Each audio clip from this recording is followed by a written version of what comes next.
Hello everyone. If you like this audiobook and want to listen to more, please consider subscribing. And if you like this video, like it as well, that it enjoy. 36. A mission to the red light district. The afternoon sun shone warmly over the butterfly mansion. Rin sat cross-legged on the roof tiles, his eyes closed as he quietly rested his mind. After fusing with the eternal Mangekyo Sharingan, the yin-release chakra within his body circulated naturally through his chakra pathways, constantly refining his senses. Even without opening his eyes, every movement within several hundred meters, including the path of a drifting leaf, appeared clearly in his awareness. Suddenly, a chaotic mix of shouts and cries shattered the calm of the backyard. "Let me go, you bandit, hentai, hentai, help, someone save us." Rin slowly opened his eyes, one eyebrow lifting slightly.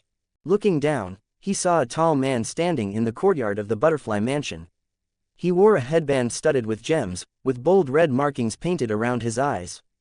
He swaggered forward, carrying Kanzaki Aoi under one arm and the young nurse Naho Takada under the other. The sound Hashira, Tengen Uzui. "Stop, let Aoi and the others go." Kamado Tanjiro, who had just finished running his laps, saw the scene and his eyes immediately turned red with anger. Without hesitation, he drew his wooden sword and charged straight at Tengen Uzui. Zenitsu and Inosuke followed close behind, the three of them forming a triangular assault. "A bunch of unruly brats think they can stand in my way."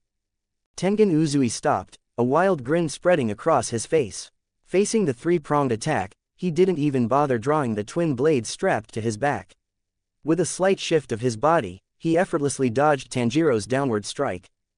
In the next moment, he raised his long right leg and delivered a clean roundhouse kick, sending the charging Zenitsu and Inosuke flying straight into the nearby bushes. "Listen up, I am the god of festivals, the ruler of flamboyance. I urgently need female members for an infiltration mission. Being chosen by this god is their honor," Tengen Uzui proclaimed with complete confidence, as if his bandit-like logic were perfectly reasonable. "I don't care what kind of god you are, let the girls go." Tanjiro gritted his teeth, ignoring the soreness in his arms as he raised his sword again. "How annoying," Tengen Uzui muttered, lifting his hand as if preparing to teach the stubborn boy a lesson. But in the next instant, his vision blurred, a black afterimage appeared out of nowhere, cutting directly between him and Tanjiro. The instincts Tengen Uzui had developed through years of ninja training immediately screamed a warning. He tried to retreat on reflex. But it was already too late. Rin's hand had somehow already reached his wrist. With a seemingly casual pinch and flick between his thumb and forefinger. A sharp numbness instantly spread through half of his body, and the muscles in Tengen Uzui's arm went completely slack. Taking advantage of the moment, Rin effortlessly lifted Kanzaki Aoi and Naho Takada from under Uzui's arms and set them gently on the ground. The entire rescue happened in one smooth motion, so fast that even Tengen Uzui, known for his speed as the sound Hashira, had no chance to react. "Kidnapping girls on my turf, Tengen, this kind of flamboyance of yours seems a little beneath you." Rin slipped his hands into his pockets, his tone lazy as his deep, dark eyes quietly studied the other man. Tengen Uzui shook his numb wrist. The moment he realized who it was, his arrogant expression immediately softened. Recalling the scene from the Hashira meeting half a month earlier, when this man shattered the stone Hashira's iron ball with one hand and cleared the entire field with a single lightning net, a thin layer of cold sweat broke out across his back. "Ah, so it's Rindono. Aha. Haha." Tengen Uzui let out a dry laugh and rubbed the back of his head. "This is official business. My three wives were sent on an infiltration mission in the Yoshiwara Entertainment District, and we've completely lost contact with them. That place is definitely hiding a powerful demon, most likely one of the upper ranks. There are plenty of female members here at the Butterfly Mansion, so it's only reasonable for me to borrow a couple to act as undercover agents, right?" "Undercover?" Kanzaki Aoi hid behind Rin, her eyes filling with frightened tears. I passed final selection, but I'm afraid of fighting demons. I can't do undercover work at all." Rin glanced at the two trembling girls, then turned his gaze back to Tengen Uzui. "You heard her. You can't force things like this. Besides, sending two girls whose hands tremble just holding a sword to infiltrate right under the nose of an upper rank, how is that any different from sending them to their deaths? But if not them, where am I supposed to find suitable candidates?" Tengen Uzui scratched his head in frustration. "A place like Yoshiwara, men can't just walk in there. A meaningful smile slowly appeared on Rin's lips.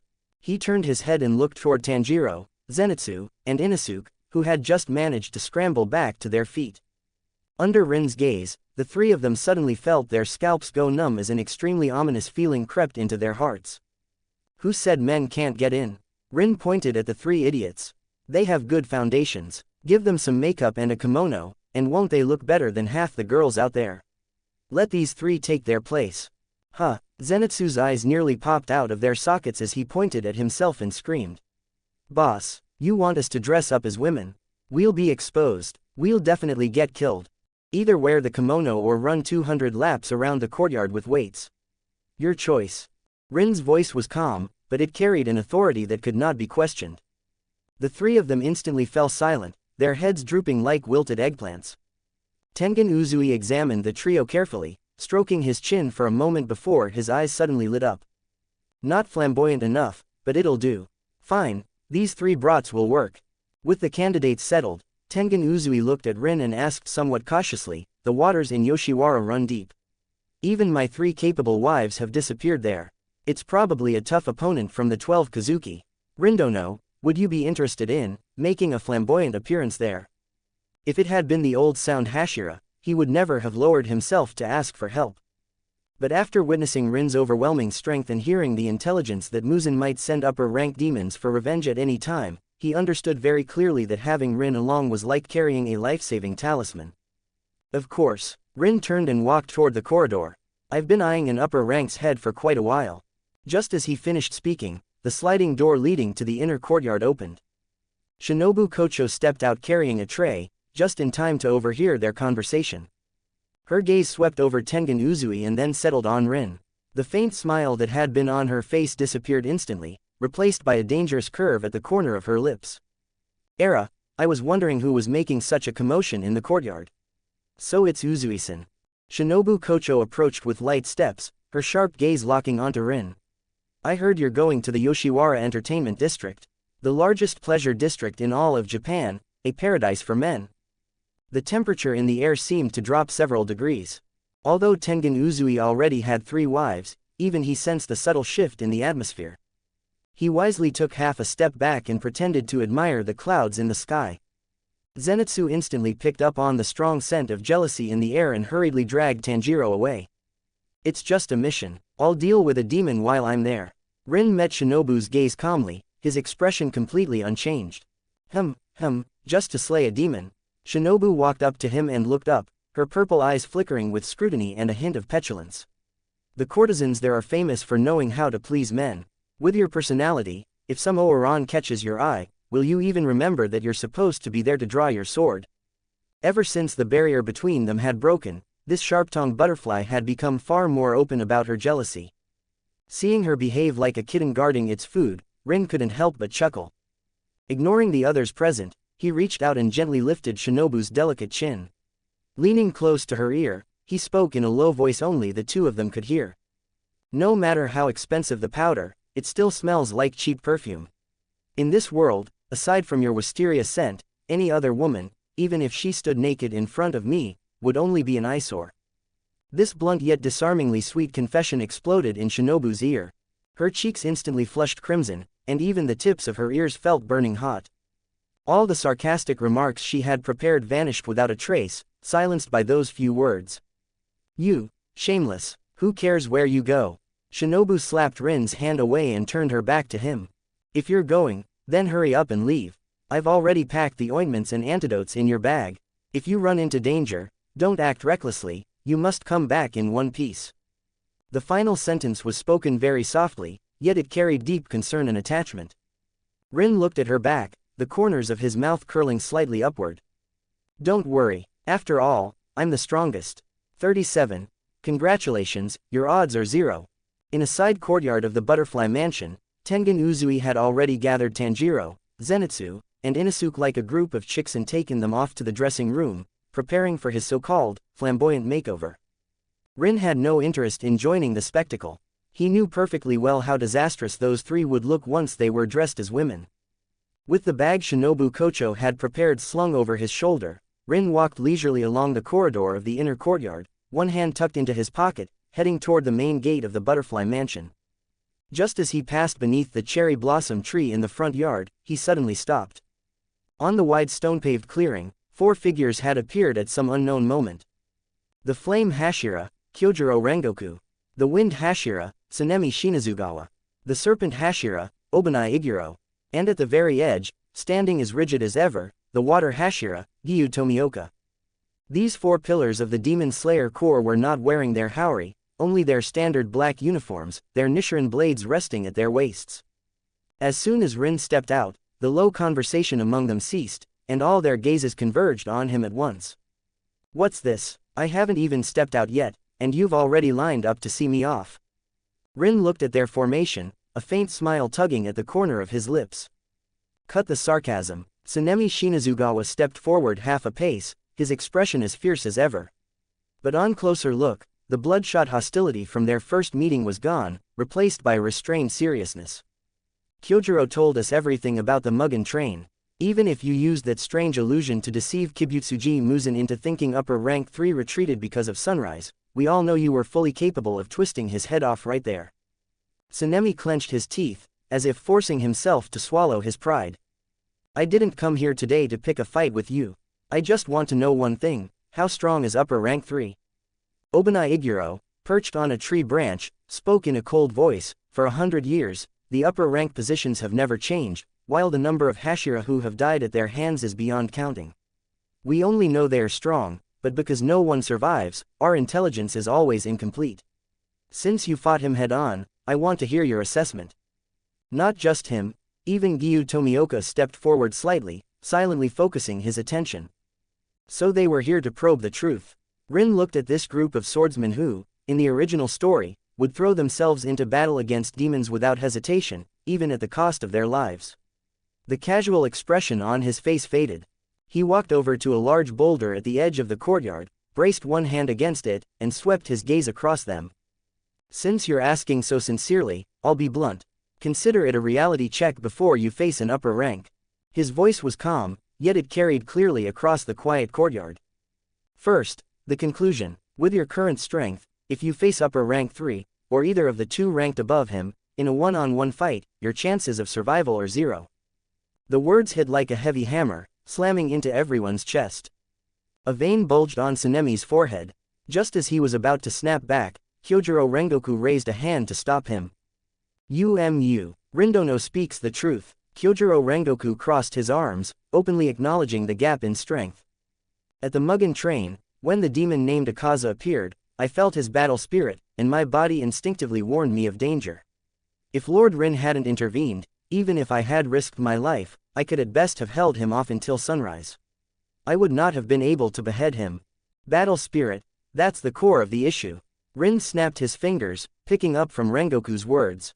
"As Hashira, after years of life and death combat, every breath you take and every strike you make is filled with killing intent and battle spirit. But in front of Akaza, that very battle spirit is a death sentence." "What do you mean?" Obanai Iguro frowned deeply. "His blood demon art is called Destructive Death, Compass Needle. It functions like a radar-based sensory domain." Rin tapped his temple. "Within that domain, he can precisely detect the trajectory, speed, and even blind spots of an attack based on the battle spirit emitted by his opponent. The stronger your killing intent and the more intense your battle spirit, the clearer your movements become to him. It's like trying to assassinate a master archer in the dark while holding a torch. No matter how refined your swordsmanship is, he can use the compass needle to predict your moves and execute the most precise dodge and counterattack the moment you act." As soon as this explanation was given, the entire courtyard fell into a heavy silence. Tsunemi's knuckles turned white from gripping his sword hilt too tightly. As the wind Hashira, his fighting style was known for its ferocity and aggression. If Rin's words were true, then his proud technique would be nothing more than a series of predictable, witty open attacks in front of Akaza. And that's not all. The regenerative ability of the upper ranks is on a completely different level from the demons you usually deal with. Rin raised a finger, continuing his explanation. "If you sever one of his arms, he can regenerate it in half a second. But you, as humans, once your organs are damaged or your bones are broken, your combat ability drops sharply. In a battle of attrition, stamina is always humanity's greatest weakness. Then is there really no way to defeat him?" Even the usually calm eyes of Gyu Tomioka showed a ripple of urgency. There is. Rin stepped down from the rock and clapped his hands once. The first method is to overwhelm him with absolute speed and power, exceeding the limits of his compass needle. If your attack is faster than his perception, so fast that his mind can register it but his body cannot react, then he has no choice but to take the hit. The corners of everyone's mouths twitched slightly. That method might as well have been no method at all. In the entire world, probably only the monster standing before them, someone who could manifest Susanoo and treat an upper rank like a punching bag with his bare hands, could achieve that. The second method is to transcend your current limits and enter a state known as the transparent world. Rin glanced at the group. Completely suppress all killing intent, battle spirit, and even emotional fluctuations. Let your heartbeat and blood flow slow to the bare minimum. In your opponent's perception, you'll be no different from a lifeless stone. Only by entering a state devoid of battle spirit can his compass needle be rendered useless. A state without battle spirit, Kyojuro Rengoku murmured, as if trying to grasp the possibility of such a realm. Don't think it's that simple. Rin cut off his thoughts without hesitation. The prerequisite for entering the transparent world is awakening the Demon Slayer mark. That mark only manifests in an extreme near-death state, when your body temperature exceeds 39 degrees and your heart rate surpasses 200 beats per minute. Before that, if you're unlucky enough to encounter one of the top 3 upper ranks while on a mission. Rin paused, a cold smile forming at the corner of his lips. Don't hesitate, send a signal immediately and call for backup. Holding out until I arrive is the only way you'll survive. These words laid bare the overwhelming pressure of the upper ranks and completely shattered the pride of the usually confident Hashira. Yet it was precisely this brutal truth that stirred the blood in their veins. Transparent world, Demon Slayer mark, Tsunemi Shinazugawa loosened his grip on his sword hilt and took a deep breath. The ferocity on his face faded slightly, replaced by a determined resolve. Thanks for the information, I won't die for nothing. Before I tear that bastard Muzan apart, I'm holding on to this life. Well then, I wish you success on your trip to the Yoshiwara Entertainment District. Obana Iguro leapt down from the tree. That place is a den of hidden dangers. Since the sound Hashira was assigned there, it won't be simple. If you encounter an upper rank, don't let it escape. Don't worry, as long as it dares to show itself, there will be only one outcome, turning to ash.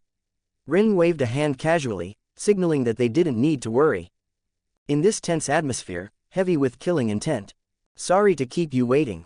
Now, allow me to present the most flamboyant Yoshiwara Ouran personally crafted by this god.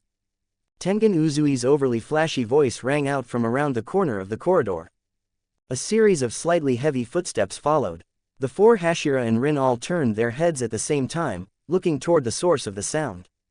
The next moment, the entire courtyard fell silent. 38. The 3 beauties, lol. Tengen Uzui strode forward with his head held high, and behind him followed 3 creatures. They wore gaudy, cheap kimonos, their faces caked in thick white powder, with rouge smeared across their cheeks like overripe fruit. Tanjiro had 2 absurd hair buns tied atop his head. The scar on his forehead had been buried under layers of powder, making it look strangely unnatural as he awkwardly tugged at the hem of his kimono. Zenitsu looked even worse. His yellow hair had been forcibly pinned up, his lips painted a garish red, and tears had carved 2 streaks through the thick powder on his face, leaving him looking utterly despairing. As for Inosuke, although his face was plastered with makeup, his thick neck and the muscles bulging beneath the kimono, combined with his fierce glare, made him look like a cross-dressing brute straight out of the mountains. Silence. A suffocating silence. PFF'd. Cough, cough. Kyojuro Rengoku suddenly turned his head, covering his mouth as his shoulders shook violently. Tsunemi Shinazugawa's eyes twitched violently. He turned his back on them and forced out a single word through clenched teeth. Indecent. Obana Iguro even raised a hand to cover the eyes of the white snake around his neck, as if afraid of tainting his pet's vision. Rin looked at the scene, its sheer visual impact almost overwhelming, and couldn't help rubbing his brow as the veins on his forehead throbbed. Tengen, I take back what I said earlier. Rin sighed. Not only is your sense of aesthetics a disaster, but your infiltration plan is a complete joke. These 3 monsters wouldn't even make it through the back door of Yoshiwara before the madam kicks them out like beggars. What do you know? This is a flamboyant look I carefully designed. Tengen Uzui shot back indignantly. With a little polishing, they could definitely fetch a good price. Forget it, let's just leave before this burns itself into my memory. If I look any longer, I'll have nightmares tonight. Rin couldn't bear to look at the three disasters any longer. He walked straight past them and headed out through the main gate of the Butterfly Mansion. The Yoshiwara Entertainment District, the city of indulgence and sleepless nights, was already shrouded in a heavy gloom. And deep within that dazzling red light district, a slaughter belonging solely to demons and hunters was about to begin with Rin's arrival. After leaving the Demon Slayer Corps headquarters, the group of 5 set out for the Yoshiwara Entertainment District in Tokyo. On the dirt road leading into town, Rin walked at the very front with his hands in his pockets. He deliberately kept a full 10-meter distance from the 4 behind him and sternly warned them not to come any closer. He couldn't help it, the scene unfolding behind him was simply too painful to look at. Tengen Uzui walked in the middle, enthusiastically explaining the essentials of infiltration to his 3 newly recruited kunoichi. Behind him, Tanjiro, Zenitsu, and Inosuke shuffled along in tiny, awkward steps, desperately tugging at the hems of their gaudy, low-quality kimonos. Tanjiro kept blinking rapidly against the caked makeup weighing down his eyelashes, making his eyes water and smear black coal into raccoon-like rings. The 2 exaggerated rouge spots on his cheeks had migrated downward with every awkward step, now sitting unevenly like a lopsided clown blush. Inosuke's kimono strained heroically across his shoulders with every breath, the cheap silk threads audibly creaking like they were one flex away from surrender. The wide obi belt refused to sit properly over his barrel chest, bunching up into awkward lumps that made his torso look like it had swallowed 3 melons whole. Even with lipstick on, Inosuke's thick neck and domineering, bow-legged stride couldn't hide his boar-like mentality. As for Zenitsu Agatsuma, he wore a crooked hair bun, his face as dark as a pot, muttering curses under his breath the entire way. "Listen up, you useless trash." Tengen Uzui suddenly spun around, pointing at the 3 of them. "In the Yoshiwara Entertainment District, I am God. You are nothing but the lowest dregs under my command. If I tell you to go east, you don't go west. Even if I tell you to be dogs, you'd better bark flamboyantly, understand?" "Understand my foot," Zenitsu finally snapped. He yanked the hairpin from his head, threw it to the ground, and pointed straight at Tengen Uzui as he shouted, "You tasteless, muscle-brained idiot. You dress us up like this and say you're going to sell us to a brothel. We're swordsmen of the Demon Slayer Corps, why should we listen to such nonsense?" "Why?" Tengen Uzui scoffed, crossing his arms. "Because that place is the largest entertainment district in all of Japan. Men who go in can only be customers chasing pleasure. There's no way for them to investigate what's happening behind the scenes. Only women can infiltrate the inner circles of the Oiran and the house madams." Tanjiro quickly restrained the furious Zenitsu and asked seriously, "Mr. Uzui, what exactly are we investigating in the entertainment district? You mentioned earlier that your capable subordinates lost contact there. Were they gathering information on the upper ranks?" "Exactly." At the mention of official business, Tengen Uzui dropped his carefree demeanor, his expression turning uncharacteristically serious. "In a place like the Yoshiwara Entertainment District, countless courtesans and customers disappear every night, all brushed off as elopements or runaways. It's the perfect feeding ground for demons. I've long suspected that one of the 12 Kazuki is hiding there, so I sent 3 exceptionally skilled kunoichi to infiltrate ahead of time. They went undercover in Ogimoto House, Kyogoku House, and Tokido House respectively. But a few days ago, all of their regular communications suddenly stopped. Even the Kasugai crows haven't been able to locate them." Hearing this, Tanjiro's expression grew solemn. "I understand, so your subordinates are in danger, Mr. Uzui. We'll definitely do everything we can to rescue them. May I ask their names?" "Suma, Makio, and Hinatsuru." Tengen Uzui lifted his chin slightly, his tone filled with undisguised pride. "I've memorized them." Tanjiro nodded firmly. "By the way," Tengen Uzui raised 3 fingers, a smug grin spreading across his face as the jeweled ornaments on his headband glinted in the sunlight, "they're not just my subordinates. They're also my 3 legally wedded wives." A light breeze swept across the dirt road, stirring a few fallen leaves. The scene fell into dead silence. Rin, walking ahead, suddenly stopped and glanced back. He knew someone was about to lose it. Tanjiro blinked, his mind struggling to process what he'd just heard, unable to respond for a long moment.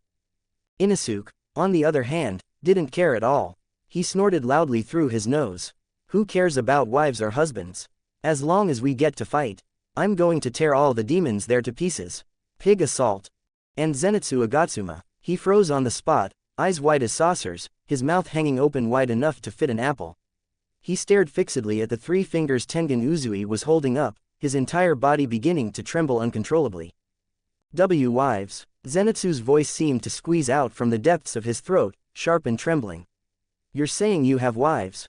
And, 3 of them? Of course, I'm a flamboyant man, isn't it only natural to have 3 wives? Tengen Uzui nodded as if stating an obvious fact. Are you kidding me? 39. This world is hopeless. Let a meteor fall and crush us all. Zenitsu suddenly let out a shrill, agonized scream, tears bursting out like a broken dam. He lunged at Tengen Uzui, grabbing him by the collar and shaking him frantically. You damn show-off. Give me back my feelings. Give me back my respect. You bastard. Scumbag. Why does a guy wearing a ridiculous headband get to have 3 wives? I get called a creep just for wanting to hold a girl's hand, and you've got 3 all to yourself. What about the rest of us single guys? Die. Commit seppuku and atone for your sins, ah. The flames of jealousy had completely burned away Zenitsu's reason. As a lifelong bachelor and the ultimate hopeless romantic, what he hated most were men who were good-looking and popular with women. And someone like Tengen Uzui, who openly had 3 wives, was practically his mortal enemy. Thwack. Tengen Uzui slammed his fist down on Zenitsu's head without hesitation, instantly raising a large bump. Stop making a scene. I'm tall, handsome, strong, and charming. Of course women like me, Tengen Uzui said, brushing the dust off his clothes with a look of disdain. I don't believe it, I protest. This is a massacre of single guys. Zenitsu rolled on the ground, clutching his head. Then, as if grasping at a final lifeline, he scrambled on all 4s to Rin and grabbed his pant leg. Boss Rin, say something. You also think a guy with 3 wives is too much, right? Hurry, use your invincible lightning to blast this scumbag into charcoal. Do it for justice, boss. Zenitsu wailed, snot and tears streaming down his face as he tried to find solidarity with Rin. Rin frowned in disgust and shook his leg, kicking Zenitsu straight back into Tanjiro's arms like a soccer ball. Stay away from my pants. They're covered in your powder.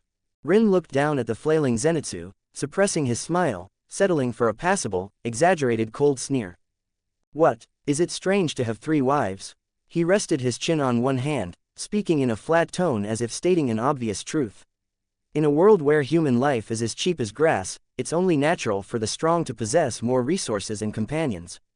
The weak can't even protect their own lives, yet they still want to chase romance. That's just asking to die. At this point, Rin paused, as if recalling something, a kiss before they set out, tinged with a hint of youth and sweetness, and the corners of his lips lifted slightly. Besides, 3 isn't that many. If you want some entertainment in this dull life of hunting demons, a little domestic drama is actually quite interesting. Thwack, thwack, thwack. Rin's casual words struck like a barrage of arrows, piercing straight through Zenitsu's heart. Zenitsu stared blankly at Rin, recalling how the usually aloof and sharp-tongued insect Hashira, Shinobu Kocho, had acted like a shy girl in front of him back at the Butterfly Mansion. Ah, so you're a scumbag too. This world is hopeless. Let a meteor fall and crush all you people like this. Zenitsu completely broke down, squatting by the roadside and drawing circles in the dirt, surrounded by a thick aura of despair. Tanjiro scratched his head awkwardly and quickly changed the subject, asking Tengen Uzui in all seriousness, Mr. Uzui, since you have 3 wives, does that mean you have to prepare 3 birthday gifts? And if they argue, who do you side with? Is this how ninja families live? This peculiar line of thought made even Tengen Uzui pause for a moment. Brat, my private affairs are none of your business. The 3 of them get along perfectly well. They're not petty or jealous like ordinary women. Tengen Uzui barked, waving his hand to cover his embarrassment. Enough chatter. It's getting dark. Pick up the pace. We need to reach the entertainment district before nightfall. With Rin's merciless remarks and Tengen Uzui's urging, the farce finally came to an end. As the sun dipped below the horizon, the burning clouds of dusk were gradually swallowed by the deep blue curtain of night. When the 5 of them crested the final mountain, a vast cluster of brightly lit buildings suddenly came into view in the basin below, gleaming like a radiant jewel in the darkness. This was the City of Desire that had endured since the Edo period, the largest and most prosperous entertainment district in all of Japan, the Yoshiwara Entertainment District. Rows of crimson lanterns hung high, forming a sea of fire, while grand wooden buildings stretched endlessly into the distance. Even from the hilltop, they could faintly hear the twang of shamisen strings carried on the wind, mixed with the flirtatious laughter of women and the rowdy clamor of customers. Within this domain cloaked in night, the morality and order of the daytime world were cast aside, leaving behind only desire, money, and beauty entwined. What a noisy place! Rin stood atop the hill, the night wind stirring his black haori. He slowly closed his eyes, circulating the chakra within his body. Beneath his eyelids, the eternal Mangekyo Sharingan silently activated. When he opened his eyes again, crimson patterns spun slowly within his pupils. A powerful ocular force spread outward, his gaze piercing through the dazzling facade of the nightbound city. To an ordinary person, it was a sleepless city of luxury and indulgence. But through Rin's eyes, it was saturated with a thick, nauseating dark purple miasma. That was the resentment of countless humans driven to despair, mixed with the dense demonic aura that had accumulated over many years. The intensity of that presence far surpassed that of lower rank 5 on Natagumo Mountain. It seems the one hiding here has already devoured quite a few people. The Sharingan in Rin's eyes faded, returning to deep black pupils, while the corners of his lips curled into the cold smile of a hunter who had spotted his prey. Tengen Uzui also shed his usual carefree demeanor, his expression turning solemn as he looked toward the entertainment district ahead. According to the plan, Tanjiro will go to Tokido House, Zenitsu to Kyogoku House, and Inosuke to Ogimoto House. I'll use my connections with the proprietors to get you in his attendance.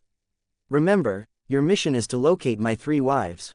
If you discover any trace of a demon, you are absolutely forbidden from acting recklessly. Find a way to notify me immediately. After giving instructions to the 3 crossdressers, Tengen Uzui turned to Rin, his tone noticeably more respectful. Rindono, how do you intend to proceed? With your status, it wouldn't be appropriate for you to disguise yourself as an attendant. Disguise? I don't need that. Rin pulled out a thick stack of banknotes from his pocket, funds provided by the Ubuyashiki family before departure, and tapped them lightly against his palm with a crisp sound.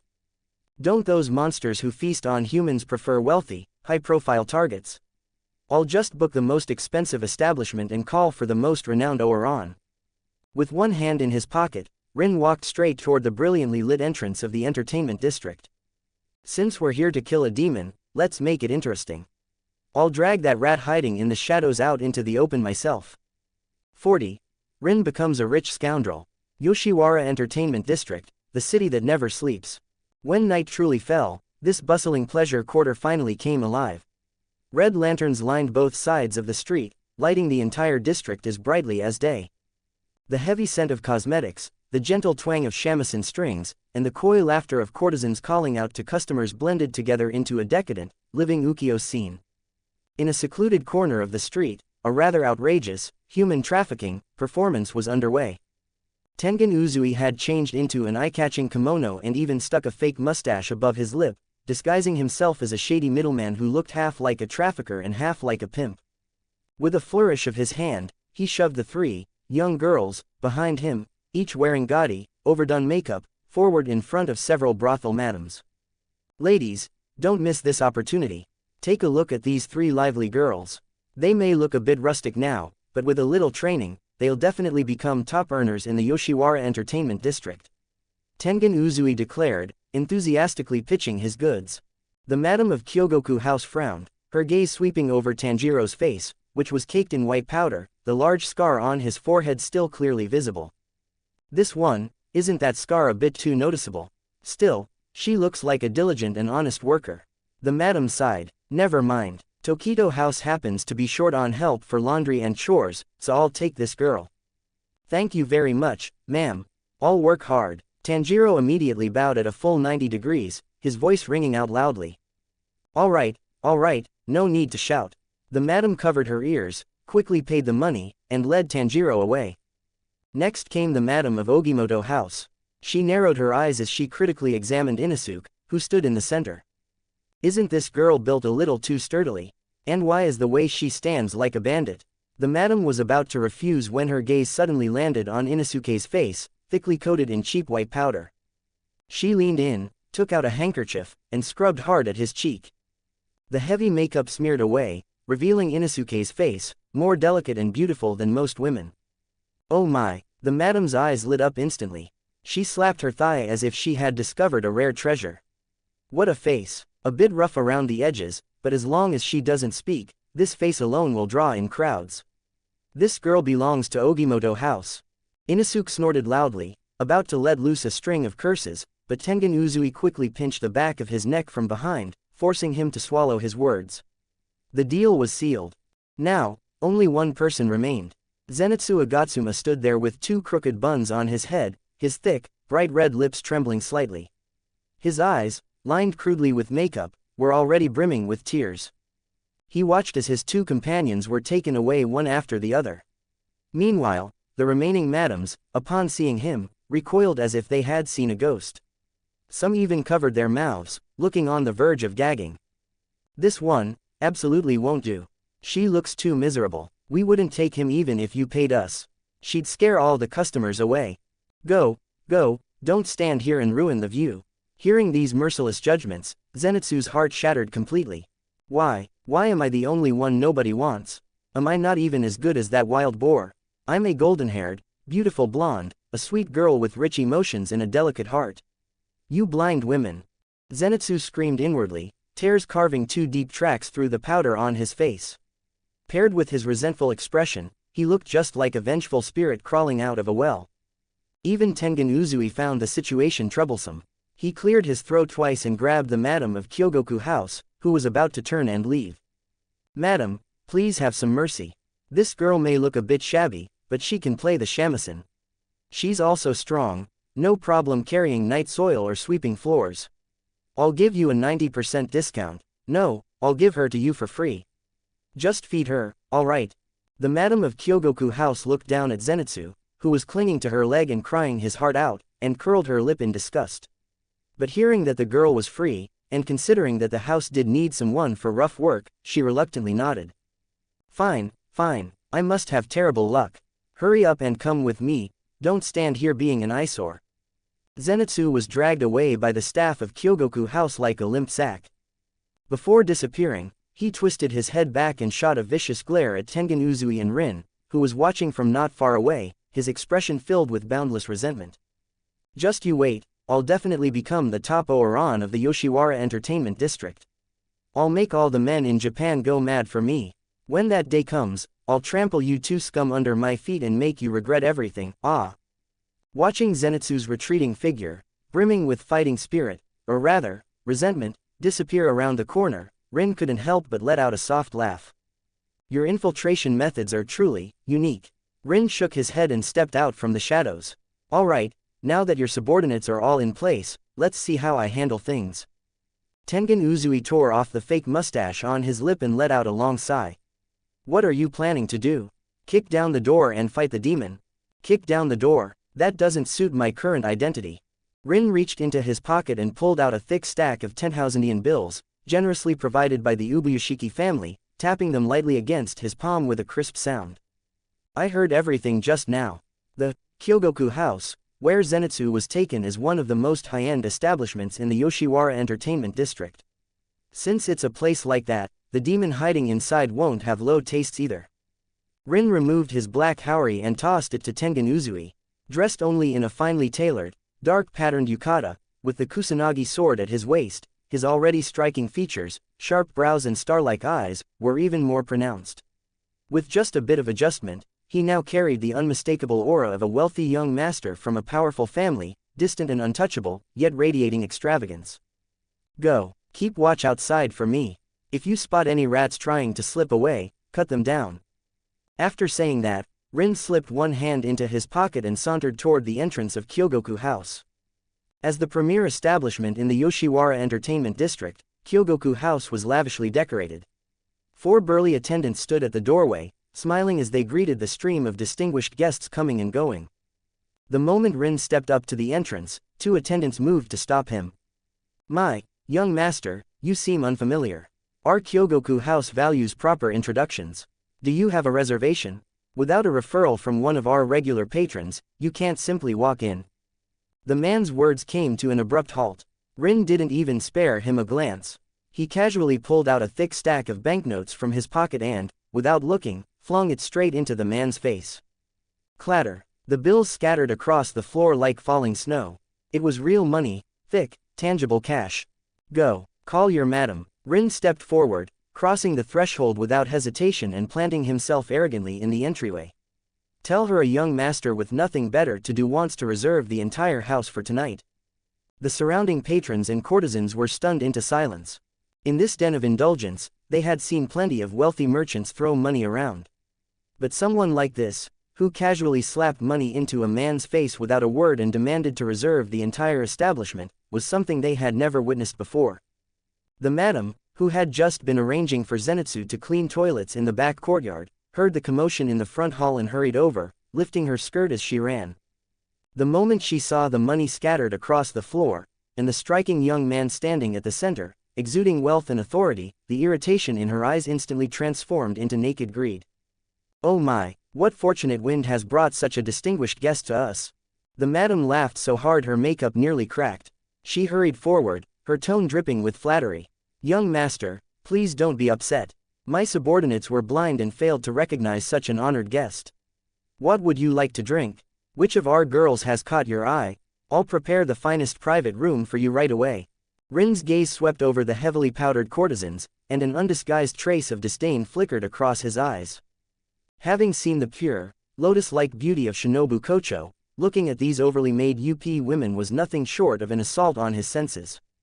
Enough nonsense. Rin strode straight to the VIP tatami in the center of the hall, a seat usually reserved for nobles and high-ranking figures, and sat down. With a sharp motion, he slammed the Kusanagi sword at his waist onto the table with a loud bang. Bring out your most popular, most expensive, and most arrogant Ouran. I heard Kyogoku House has someone called Warabihime. That's the one. Tell her to come down and drink with me. Now. 41. Makeup thicker than a city wall. At the mention of the name, Warabihime, the madam's expression immediately changed. Warabihime was indeed the top Ouran of Kyogoku House, peerlessly beautiful. But her temperament was notoriously terrible. If anything displeased her, she would beat or berate the servants, and she even dared to ignore wealthy patrons. Even when the madam was furious, she didn't dare show it, treating her like an untouchable ancestor. This, young master, I'm terribly sorry. The madam wiped the sweat from her forehead and forced an apologetic smile. Warabihime isn't feeling well today and is resting upstairs. Perhaps I could arrange 2 other girls just as charming. Bang! Another stack of banknotes, twice as thick as before, was slammed heavily onto the table by Rin. I don't like repeating myself. A chilling glint flashed through Rin's black eyes. If that woman named Warabihime is not standing in front of me within 1 minute. His voice turned cold. I'll use this money to buy your entire establishment, and then burn it to the ground. The madam was instantly overwhelmed by the terrifying pressure radiating from him. Her whole body trembled as if she had been locked onto by a predatory beast, her legs going weak as she nearly collapsed to the floor. Yes, I'll go invite her right away. Right away. The madam hurried upstairs, rushing straight toward Warabihime's room. At that moment, on the upper floor, in the most luxurious chamber at the very back, the Ouran known as Warabihime lay reclined on a soft brocade-covered couch. Her long hair, a striking blend of silver white and pale green, framed an exceptionally alluring face. But at this moment, that beautiful face was filled with gloom and cruelty. Upper Moon 6, Daki. Why have there been so many rats sneaking into the Yoshiwara entertainment district lately? Have those demon slayer core pests turned into hounds? Daki toyed with her long, sharp nails, her voice cold and displeased. Just then, the madam knocked carefully on the door. Warabihime, Warren Warabihime, a very wealthy young master has arrived downstairs and specifically requested your company. He brought a large sum of money and has quite a temper. He said if he doesn't see you within a minute, he'll burn down Kyogoku House. Oh, Daki stilled, and her eyes, once normal, instantly transformed into plumbered vertical pupils. Threatening to burn down my territory. What an ignorant, worthless human. A sneer curled across her lips as she slowly rose from the couch. She casually draped herself in an exquisitely ornate layered kimono, while a cold killing intent flickered in her mesmerizing eyes. With that much money and such arrogance, tonight's extra meal will be him. Let's see if he can still act so proud when I pull out his organs piece by piece. She pushed the door open and walked toward the hall on the first floor, her steps graceful, a sweet fragrance trailing behind her, deceptively alluring, yet laced with deadly intent. Downstairs, in the hall, Rin held a cup of sake, bringing it lightly to his lips. Suddenly, the rapid clatter of wooden sandals echoed from the stairs. "Young master, what an impressive display. Not only have you brought so much money, you've even brought a sword. Don't you know that in a place like this, such eyesores aren't necessary?" Her figure had yet to appear, but her voice arrived first, soft and seductive to the bone, yet laced with unmistakable arrogance. Rin didn't even look up. He simply swirled the sake in his cup. As Daki's enchanting figure appeared at the corner of the stairs, ready to crush this ignorant young noble beneath her overwhelming beauty and presence. In the depths of Rin's eyes, 3 black tomo quietly emerged, instantly locking onto the woman on the staircase. The makeup is thicker than a city wall, and the perfume is strong enough to choke a stray dog in the street. Rin casually flung the cup in his hand to the ground. Bang! The cup shattered, sake splashing everywhere. He lifted his head, his crimson Sharingan staring straight at Daki, whose expression froze mid-step on the stairs. The mockery at the corner of his lips was completely undisguised. "With a face like that, you call yourself the top Oran of the Yoshiwara entertainment district? Are you here to entertain guests, or to swindle them?" Daki. The night breeze of the Yoshiwara entertainment district carried a heavy scent of cosmetics as it swept across the rows of wooden buildings. On the high rooftop opposite Kyogoku House, Tengen Uzui crouched among the cold tiles. He had already discarded his pimp disguise and torn off the ridiculous fake mustache, revealing his naturally handsome face. His signature diamond-studded headband glimmered under the moonlight, and 2 massive nichirin swords were strapped in a cross on his back. As a former shinobi, concealing his presence was as natural to him as breathing. His original plan had been flawless. Sell Tanjiro and the others into the 3 most suspicious establishments as attendants, let them gather intelligence from the inside, while he operated on the outside, searching for his 3 missing wives. Once the demon's identity and hiding place were confirmed, he would strike in a single decisive blow. This was infiltration. This was assassination. This was the fundamental discipline of a shinobi. But despite all his careful planning, he had overlooked one variable, Rin, who acted entirely on his own whims. That bastard. Tengen Uzui's lips twitched violently, veins bulging on his forehead. From his vantage point above, he could see everything happening at the entrance of Kyogoku House. The banknotes flying through the air, the arrogant declaration of buying out the entire establishment, and that loud, mocking remark that had just echoed across the entire street. Makeup thicker than a city wall. Tengen Uzui covered his face, unable to keep watching. Was this guy tired of living, or was he worried the demon wouldn't notice him? Who walks up and calls the top Oran of the entertainment district ugly to her face? This was practically carving the word, provocation, onto his forehead and shouting it through a megaphone. What happened to casually slaughtering a rat? You call this casual? You've practically blown up the entire nest. Tengen Uzui gritted his teeth. But complaints aside, as the sound Hashira, his keen senses caught a terrifying shift the moment Rin's voice fell. Inside Kyogoku House, which had been filled with laughter moments ago, the entire soundscape had changed. If the previous noise had been a lively yet orderly melody of the mundane world, then now, every sound had been abruptly cut off, overwhelmed by a thick, suffocating, and terrifying killing intent. A faint cracking sound echoed through the air. It was the groan of the wooden staircase railing being crushed by an overwhelming force. Such intense demonic aura, Tengen Uzui cast aside his playful thoughts, his gaze sharpening instantly. So it really is hiding in Kyogoku House. In this level of pressure, it's definitely an upper rank. Now that Rin had drawn all the most dangerous attention to himself, this was the perfect opportunity for action. Reckless as he is, he's saved me a lot of trouble searching. Tengen rose to his feet, his figure blurring into a fleeting shadow as he merged with the night, heading straight toward the underground passages. Suma, Makio, Hinatsuru, hold on. You must not come to harm. Meanwhile, in a storage room at the back of Kyogoku House, Zenitsu Agatsuma knelt on the cold wooden floor, clutching a rag as he bitterly scrubbed the hallway. His hair bun had come loose, and the white powder on his face was smeared unevenly with sweat. Why does that normie get to have 3 wives, and Boss Rin gets to throw money around and act like a big shot in the front hall, while I'm stuck here scrubbing floors? As Zenitsu scrubbed furiously at a stubborn stain, he wailed inwardly, I want to sit on a soft cushion and drink too. I want to see beautiful courtesans too. Just as he was drowning in resentment, the sharp sound of shattering porcelain rang out from the front hall, followed immediately by Rin's biting mockery.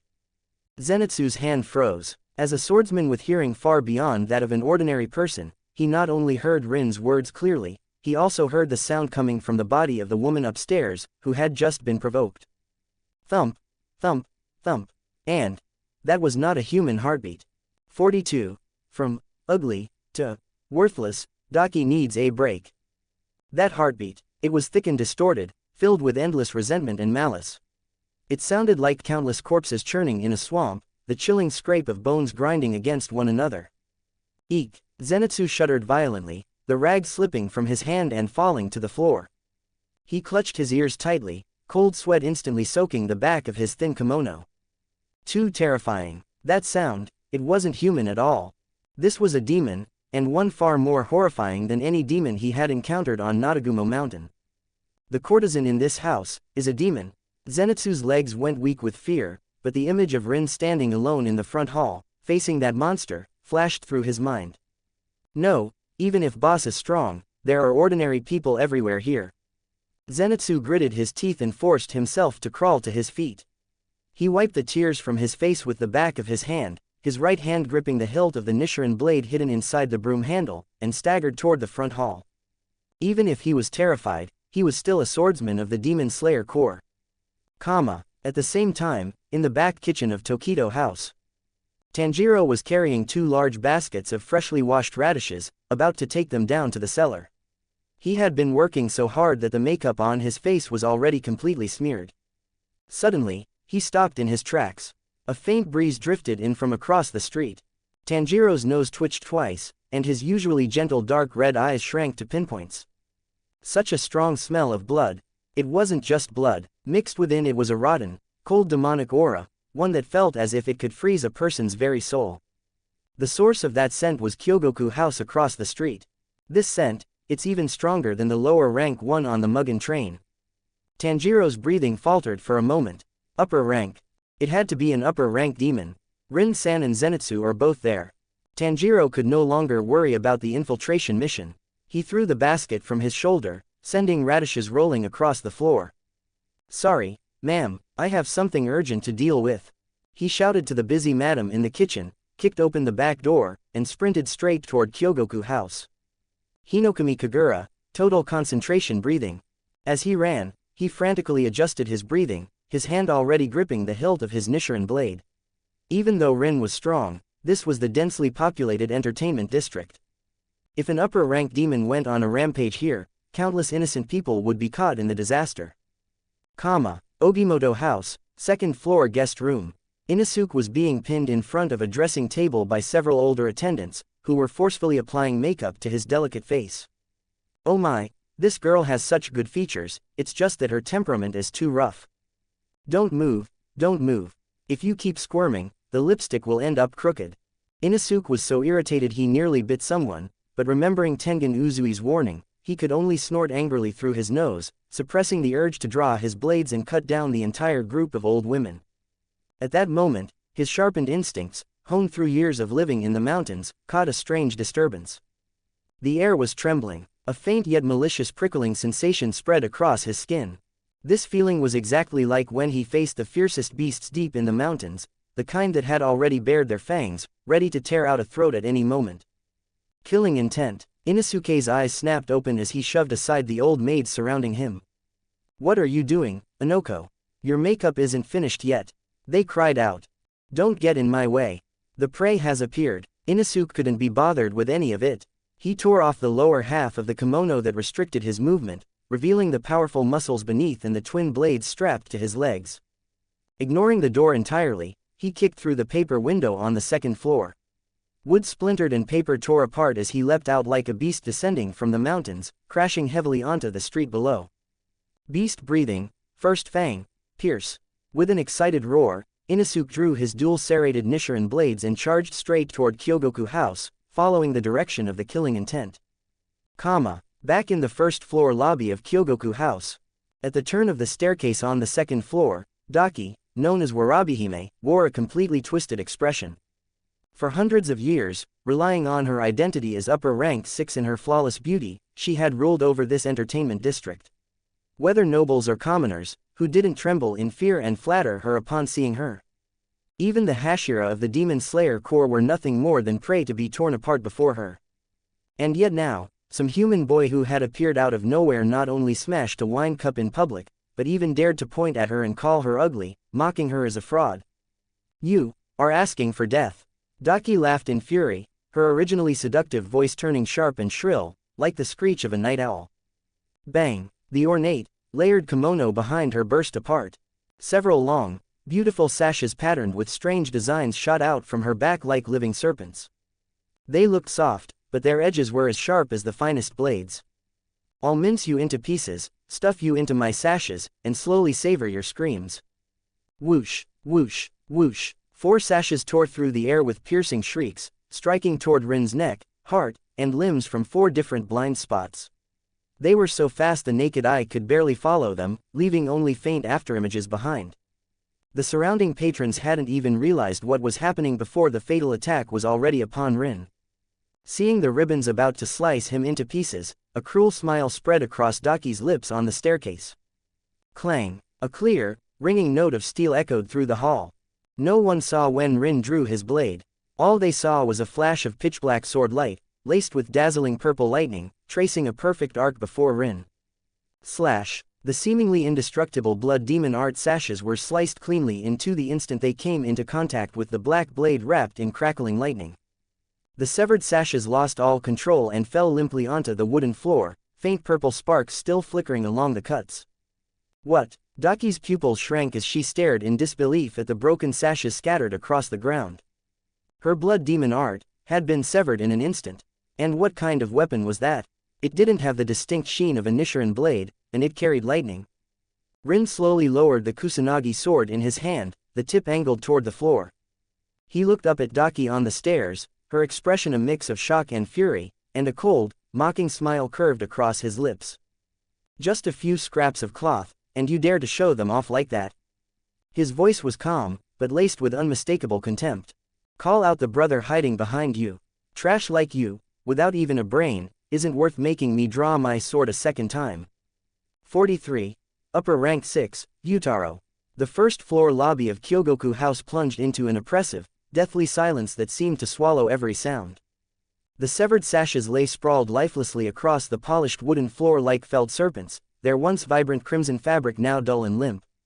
Charred edges curled inward from the heat of the lightning, while faint, erratic arcs of purple electricity continued to dance along the cuts, spitting tiny sparks that hissed against the wood before fading away. Daki's plumbered, slit-pupiled eyes trembled violently in their sockets. She stared down at the black-haired youth who stood there so casually, one hand resting lightly on the hilt of his strange, dark blade. For several long heartbeats, her mind simply refused to process what she had just witnessed. The single word, brother, had struck deeper than any physical wound ever could. It was the most tightly guarded secret buried in the rotten core of her existence, something even Muzan Kibutsuji himself mentioned only in the rarest, most private moments when granting her his cursed blood.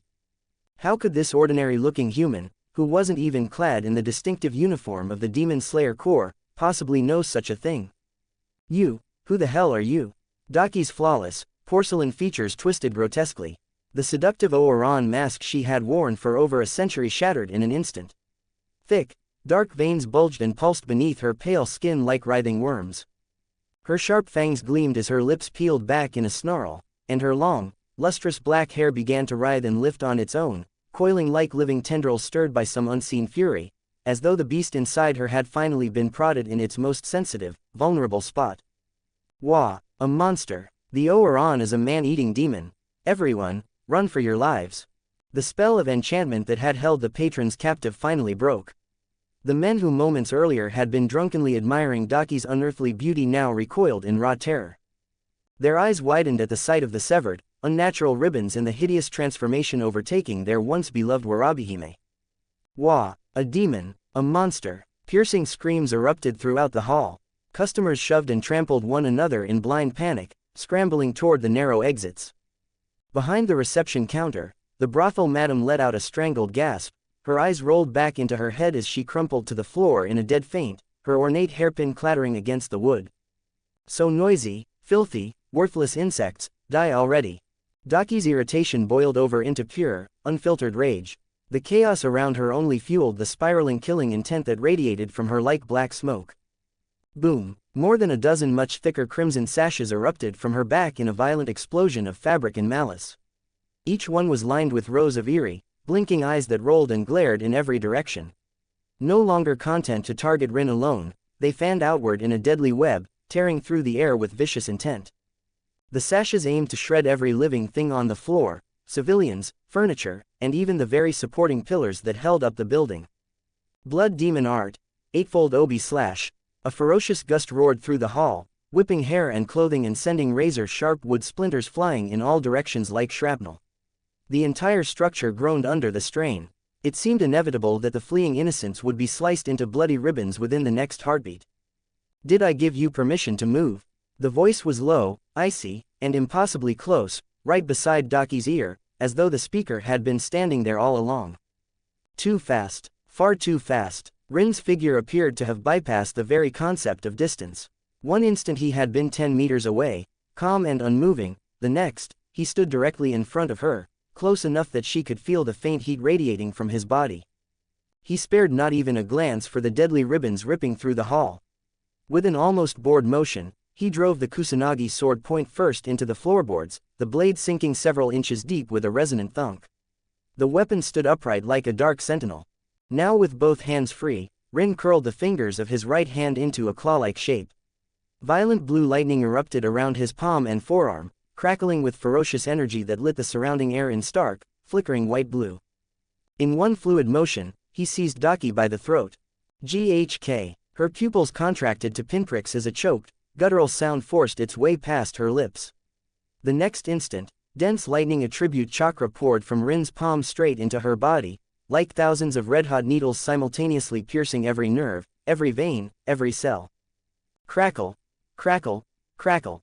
The dozen crimson sashes that had been seconds away from carving through the civilians froze mid-motion.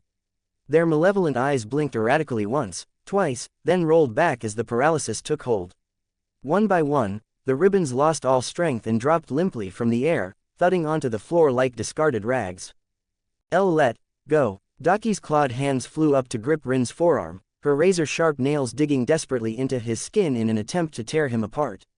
But the overwhelming suppression of the lightning robbed her of nearly all power. Her legendary regeneration faltered, the wounds smoked and sizzled instead of closing. Even breathing felt like swallowing molten iron. Rin lifted his arm with casual ease, hoisting the demon, who had lorded over the entertainment district like an untouchable queen for more than 100 years, clean off the ground. Her feet dangled helplessly, kicking uselessly at empty air. His pitch-black eyes gazed down at her coldly, utterly devoid of pity or hesitation as she writhed and gasped in agony. "Since you refuse to call him out yourself, I'll simply beat you until he has no choice but to show himself." He flicked his wrist in a small, almost negligent motion. Swish. Rin's left hand moved like a blade, fingers extended and wrapped in a razor-thin layer of sharp, glowing chakra. The slash was clean, precise, merciless. Daki's beautiful yet venomously twisted head separated from her shoulders in a single, fluid arc. It spun lazily through the air several times, long hair trailing behind it like dark silk, before landing on the tatami mats with a heavy, wet thud. The headless body slumped forward and collapsed in a boneless heap. Rin didn't bother glancing at the twitching corpse. He reached down, gripped the hilt of the Kusanagi sword still embedded in the floor, and yanked it free with a soft rasp of steel against wood. Then he stepped over to where Daki's severed head lay, raised one foot, and brought it down hard on the side of her face. Spulch. The impact cracked the floorboards beneath with a sharp report, fracture spider webbing outward in every direction. Wah! It hurts. It hurts so much. The head did not dissolve into ash as a normal demon's would have. Instead, it began to wail like a petulant, wrong child, tears streaming from the corners of its eyes, snot bubbling from its nose. "You actually dared to cut off my head. You cold, disgusting monster. I'm going to kill you. I'll tear you apart. Brother, brother, come out right now. Someone's bullying me. Wah, wah." Daki's pitiful, high-pitched cries echoed through the ruined hall, raw and desperate. As the sobs rang out, a chilling, wet grinding noise began to emanate from the back of the headless corpse still sprawled on the floor. He. The flesh along her spine churned and bubbled violently, as though a swamp of rot had suddenly come to life beneath the skin. In the next instant, a pair of gaunt, skeletal hands, each tipped with long, blackened nails, tore through the flesh from the inside and clawed their way out into the open air. An oppressive demonic aura, 10 times heavier and more nauseating than Daki's, exploded outward, flooding every corner of Kyogoku House. The stench of decay, blood, and death was so thick it felt like it coated the tongue and lungs with every breath. Oh my, who made my precious little sister cry like this? A gaunt, bare-chested man rose slowly from the writhing mass of flesh, his posture hunched and crooked. Dark, sickly blotches marred his yellowish skin. In each hand he gripped a grotesquely curved bone sickle, the edges jagged and stained. Most tellingly, the characters for upper rank and 6 glowed vividly in his sunken, bloodshot eyes. The true master of upper rank 6, Gyutaro. He tilted his stiff, malformed neck with a series of sickening pops, his gaze drifting lazily over the stampede of panicked civilians still fleeing in terror. Finally, his attention settled on Rin, who remained standing calmly with one foot pressed firmly against Daki's wailing head. No trace of fury burned in Gyutaro's expression, only a deep, twisted, almost suffocating jealousy that seemed to seep from every pore.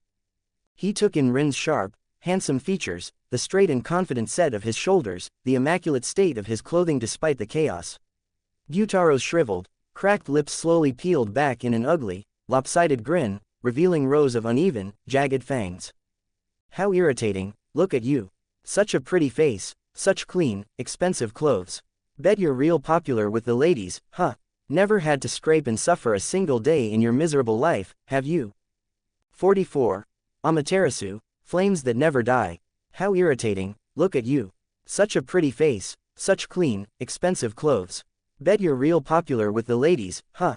Never had to scrape and suffer a single day in your miserable life, have you?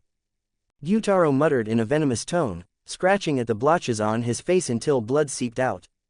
So jealous, I really want to peel that face right off. You dared to bully my only sister. I'll use these sickles soaked in my poison to carve your flesh away piece by piece. Faced with his deranged rambling, Rin merely lifted his foot slightly off Daki's head. So you've finally crawled out from your sister's behind. That sounded wrong. Well, whatever. Rin raised his gaze, and his pitch-black pupils began to change. A crimson hue flooded his eyes, and within them, a complex pattern slowly formed, 3 tomo intertwined with a 6-pointed star, merging into a single design. The eternal Mangekyo Sharingan, activated. The moment those eyes opened, the air on the first floor of Kyogoku House seemed to be sucked away in an instant. An overwhelming pressure, beyond description, poured from Rin without restraint. Gyutaro, who had been ranting and clawing at his face, fell silent at once. His previously lifeless eyes widened sharply, and even the hand gripping his bone sickles trembled uncontrollably. What is this? Gyutaro's heart churned. As an upper-rank demon who had lived for over a century, he had slaughtered countless Hashira and devoured the blood of powerful warriors. Yet the instant he met those scarlet eyes, every instinct in his body screamed a warning. Run, you will die, you will absolutely die. This soul-deep terror, he had only ever felt it in the presence of Muzan Kibutsuji. You're the one who injured Akaza near the Mugen train. Gyutaro suddenly understood. This was the black-haired swordsman Muzan had warned them about through his blood, the one who wielded that strange lightning. Or all you so-called upper ranks this week. Rin held the Kusanagi sword in one hand and walked toward him step by step. The dull thud of his boots against the wooden floor sounded in Gyutaro's ears like a death knell, counting down his final moments. Don't get arrogant, humans are still just humans. Suppressing the fear rising within him, Gyutaro let out a beast-like roar. His legs burst with force, shattering the wooden floor beneath him as he shot forward like a green blur. Blood demon art, flying blood sickles. Swish, swish, swish. Gyutaro swung his twin sickles wildly, unleashing dozens of crescent-shaped blades formed from his poisoned blood. These blood blades were not only razor-sharp, but also laced with lethal poison. Even a scratch would be enough to kill a Hashira in a matter of moments. Facing this airtight barrage, Rin didn't even slow his steps. The eternal Mangekyo Sharingan in his eyes turned slowly. Gyutaro's lightning-fast movements appeared sluggish in Rin's vision, as if slowed tenfold. The path of every blood blade, every droplet of poison in the air, was laid bare before him. Too slow. Rin spoke lightly, the Kusanagi sword in his hand tracing a casual arc before him. Clang, clang, clang, clang. A rapid burst of metallic collisions rang out. Every one of the deadly blood blades was deflected with perfect precision. Not a single drop of poison touched his clothes. How is that possible? He didn't even use a breathing technique. Gyutaro's eyes widened in shock. This was his blood demon art, yet it had been dismantled so effortlessly. Before he could react, Rin's figure slipped through the barrage and appeared right beside him. Your speed is far inferior to that idiot who only knows how to throw punches. A cold voice sounded at his ear. Slash. The black blade, wrapped in faint violet lightning, swept upward in a diagonal arc. Gyutaro felt a sudden chill in his right arm.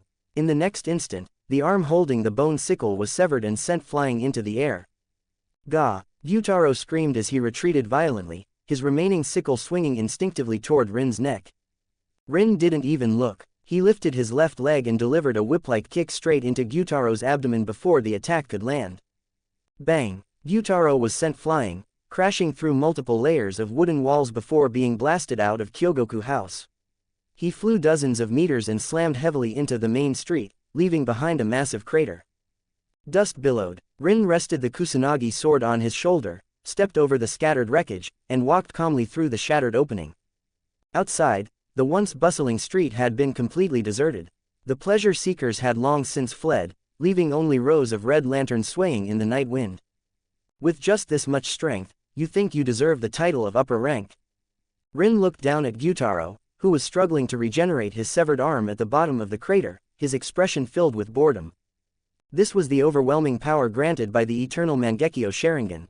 Without the burden of vision loss or physical backlash, even his casual attacks created an insurmountable gap. Gyutaro climbed out of the crater and spat out a mouthful of black blood mixed with fragments of flesh. He stared at Rin approaching him, and the jealousy in his eyes had vanished, replaced entirely by desperate madness. You bastard, don't think you've already won. My sister and I are the invincible upper rank. His regenerated right arm gripped the sickle tightly, his poisonous blood surging as he prepared for a desperate fight to the death. Rin stopped. The six-pointed star pattern in his eyes contracted slightly. Invincible. That's only because the ones you've faced so far were weaklings wielding nichirin blades. Rin slowly raised his free left hand, his gaze locked onto Gyutaro. Today, I'll show you what it means to be burned to ashes, body and soul. The power in his left eye focused instantly. Amaterasu. Whoosh. Without warning, a cluster of eerie, ink-black flames ignited out of thin air on Gyutaro's chest. There was no flicker of firelight, no surge of heat, only an absolute, destructive presence. The black flames clung to his flesh like parasites. The moment they touched him, they spread violently, as if fed with the finest fuel. What is this? It's so hot, I'm burning alive, arg. Gyutaro let out a scream of agony. He frantically tried to beat out the flames on his chest, only to find they couldn't be extinguished. Instead, the fire spread to his hands as well. His prized regeneration became meaningless before Amaterasu. Newly formed flesh was instantly reduced to ash, regenerated, and burned again in an endless cycle of torment. Under the inextinguishable black flames, the once mighty upper rank six could only roll and howl in pain across the street, like a demon condemned to the depths of hell. 45. You're late. It's already been reduced to ash. On the main street of the Yoshiwara Entertainment District, black flames burned in eerie silence. There was no crackling, no smoke rising into the sky. The ink-dark fire was like an abyss that devoured light, clinging to Gyutaro as it steadily stripped away his life. Gyutaro rolled wildly across the ground. His prized rapid regeneration had become the cruelest torture in the face of Amaterasu, the inextinguishable flames said to reduce everything to ash. New flesh formed, only to be instantly charred the moment it appeared. He raised the bone sickles in his left hand and slashed viciously at his own chest, trying to cut away the burning flesh. Splat! A large spray of poisonous blood burst outward. But to his horror, the black flames followed the scattered blood, spreading onto his sickles and crawling up his arm. This fire could not be extinguished by any physical means. Brother, what's happening to you, brother? From the ruins of Kyogoku House not far away, Daki, reduced to nothing but a head, screamed in panic. Though she had been decapitated, the unique nature of upper rank 6 meant that as long as Gyutaro lived, she would not turn to ash. Watching the brother who had always protected her now writhing on the ground, consumed by those strange black flames, an unfamiliar fear finally rose from the depths of her heart. Don't come over. Run. Gyutaro's gaunt face was covered in charred flesh, his eyes burned away into empty black hollows. Even in such agony, the last shred of his reason screamed for his sister to escape. Run. Where would you run? Rin stood less than 5 steps away, looking down at the desperate upper-rank siblings. The eternal Mangekyo Sharingan in his eyes turned slowly in the night. Then, the power in his right eye suddenly focused. Blaze release. Kagutsuchi. The Amaterasu flames clinging to Gyutaro instantly reshaped, condensing into a pitch-black whip of fire. The flaming whip lashed through the air in a sharp arc, wrapping around Daki's severed head and her headless body in the distance. Ah, it burns. Brother, save me, I don't want to die. Daki let out piercing screams as her once beautiful face melted and twisted under the black flames. The rule that governed upper rank 6, that both siblings must be beheaded to die, might have been absolute. But before the incineration of Amaterasu, whether they were together or separated didn't matter. Once burned to ash, leaving not a single trace behind, even the most unbreakable rule meant nothing. Rin paid no attention to their dying screams or desperate cries. He was not one to indulge in sentiment like the Demon Slayer's protagonist, nor did he care about whatever tragic past these two demons might have had. The only thing that mattered was that, after gaining immense power, they decided to end hundreds of innocent lives for countless decades. P.S. IDK how to properly explain my thoughts, but I guess you got the point. Ha! All things aside, they stood on opposite sides. That alone was reason enough. He would send them to hell in the cleanest, most efficient way possible. After a little over 10 seconds, the screams grew weaker, then disappeared entirely. The once arrogant upper-ranked 6 siblings, along with their clothing and bone sickles, were reduced to nothing but a pile of black ash under the flames of Amaterasu. As the night wind blew, the ash scattered into the air of the Yoshiwara Entertainment District, as though they had never existed. Finally, some peace. Rin closed his right eye. When he opened it again, the lingering black flames on the ground vanished instantly, without causing the slightest damage to the surrounding buildings. Kagutsuchi granted him perfect control over the flames, allowing him to extinguish them at will. Boom! At that moment, a loud crash of shattered roof tiles echoed from the end of the street. A burly figure descended from above, twin wide-bladed nichirin swords gleaming coldly under the moonlight. The instant Tengen Uzui landed, he assumed a guarded stance, fully alert. He had sensed that suffocating demonic presence from afar and rushed over at full speed, prepared for a life-or-death battle. Moments later, 3 slightly disheveled figures rushed in from the corner of the street.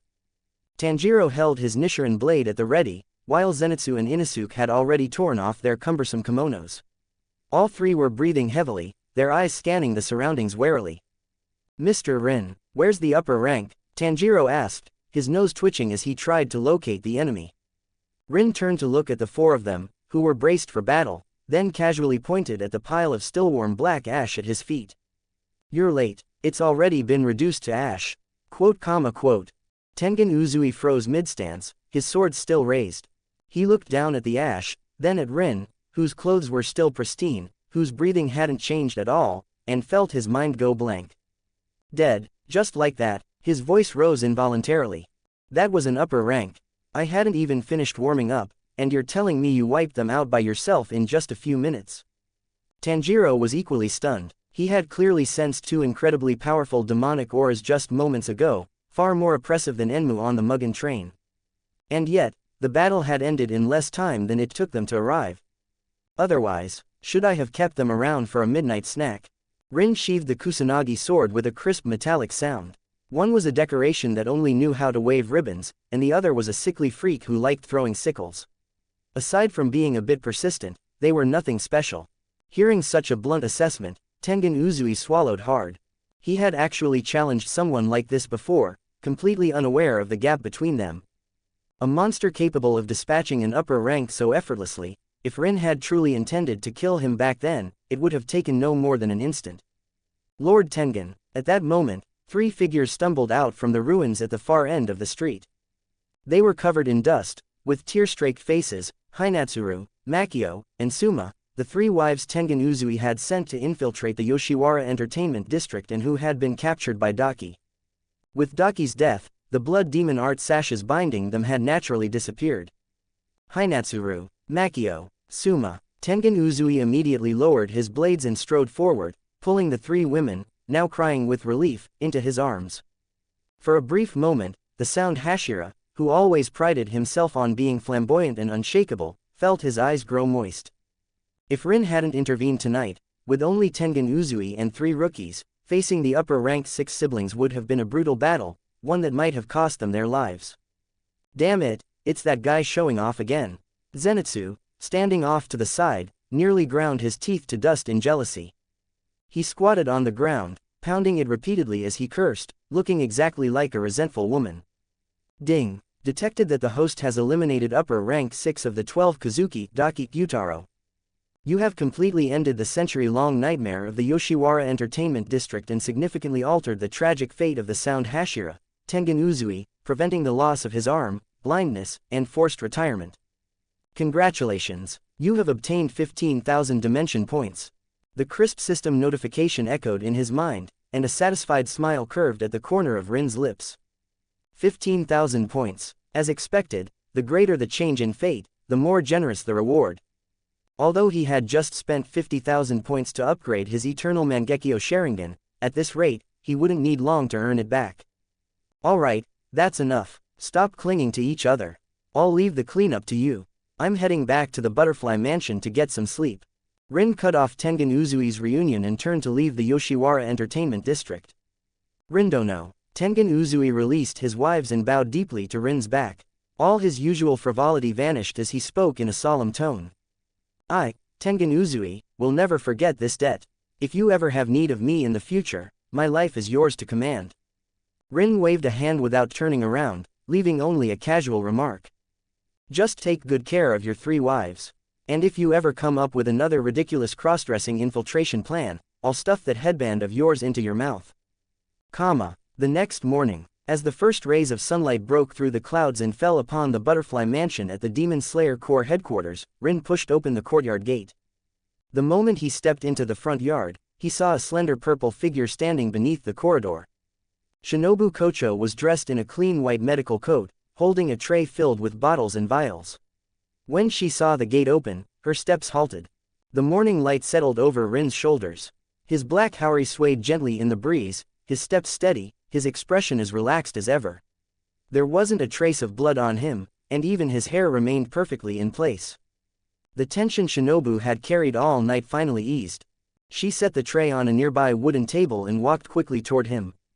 After carefully looking him over from head to toe to confirm he was completely unharmed, she let out a soft snort and spoke in a deliberately calm tone. It seems the courtesans of the Yoshiwara Entertainment District weren't all that impressive. They didn't manage to ensnare a shameless man like you, and you made it back in one piece. Her words were still sharp, but the relief and warmth in her eyes couldn't be hidden. Rin looked at the Tsunere butterfly Hashira and let out a soft chuckle. He stepped forward, closing the distance between them in an instant.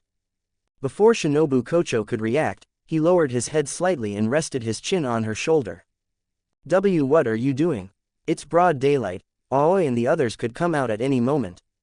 Shinobu's body stiffened. She instinctively tried to push him away, but when she caught the faint scent of ash mixed with his familiar cool fragrance, her hand softened, coming to rest lightly against his waist instead. Too tired, just let me lean on you for a moment. Rin closed his eyes, his voice rough with exhaustion. 46. Meeting in the Infinity Castle. The smell of cosmetics in the Yoshiwara Entertainment District is too strong. The wisteria here is much better. The offhand remark struck straight into the softest part of Shinobu's heart. This man had clearly gone through a battle beyond what ordinary people could imagine, yet he spoke of slaying an upper rank, something that would force even a Hashira to risk their life, as if it were nothing at all. In that moment, all of Shinobu's teasing sharpness and calculated composure faded away. Her cheeks flushed, and she stopped resisting. She rose slightly onto her toes, her slender arms wrapping gently around Rin's back. She patted him lightly, as if comforting an exhausted child. You've worked hard. The hot water is ready. Go take a bath, then get some rest. Her voice was softer than ever. Will there be food when I wake up? Yes. I'll make whatever you want. Then I want to eat. Rin tilted his head, his lips brushing lightly against her earlobe, his warm breath making Shinobu tremble. You. Rin-san, the insect Hashira, who had been gentle just a moment ago, instantly turned into an enraged lioness. She shoved Rin away, face flushed, drawing the short blade at her waist as she glared at him in embarrassment and anger. Get to the bath right now, or I'll fill the water with a high concentration of paralytic poison. Watching Rin retreat in a hurry, Shinobu remained where she stood, stomping her foot in frustration. But soon, she couldn't help covering her mouth as a bright smile spread across her face. That man, so full of nonsense, arrogant, and overbearing. It was good that he came back safely. Somewhere in an underground abyss hundreds of kilometers from Tokyo. The Infinity Castle, intricate wooden structures hung suspended upside down, as if gravity itself did not exist. A clear note from a biwa echoed through the vast hall.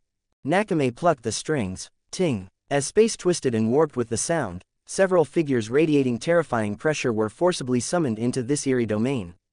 Oh my, it's been quite some time, everyone.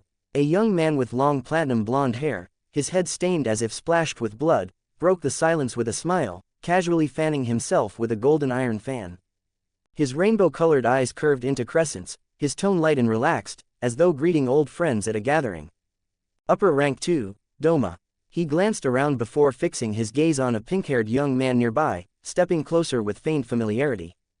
Isn't this Akaza? I heard that during your last mission, you were made to look rather miserable by a few demon slayers. You even had to flee after losing an arm. Truly pitiful. If you had asked me, I would have gladly helped you devour those humans who bullied you. Doma's words dripped with false concern, yet to Akaza, they were sharper than any mockery. Akaza's head snapped around, undisguised killing intent blazing from his golden eyes. The humiliating memory of being forced back by the flame Hashira and a lightning-wielding swordsman at the cost of their lives instantly ignited the rage in his heart. Bang! Without warning, Akaza's fist slammed into Doma's face, the impact tearing through the air. The sheer force shattered the lower half of Doma's face, sending flesh and bone fragments scattering. Shut your stinking mouth, Doma. Say one more word, and I'll crush your head along with it, Akaza said coldly, withdrawing his fist. Doma's mangled face wriggled as it rapidly regenerated. Far from angered, he kept smiling, covering half his face with his fan. Oh my, Akaza's temper is still as explosive as ever, even though I was only worried about you. Enough. A low, dignified voice, like metal grinding against stone, echoed from the highest pavilion. It was not loud, yet every upper rank present felt their bodies tremble. A man stood quietly in the shadows, wearing a purple, snake-patterned kimono with a katana at his waist. 6 eerily arranged eyes gazed down coldly at the scene below.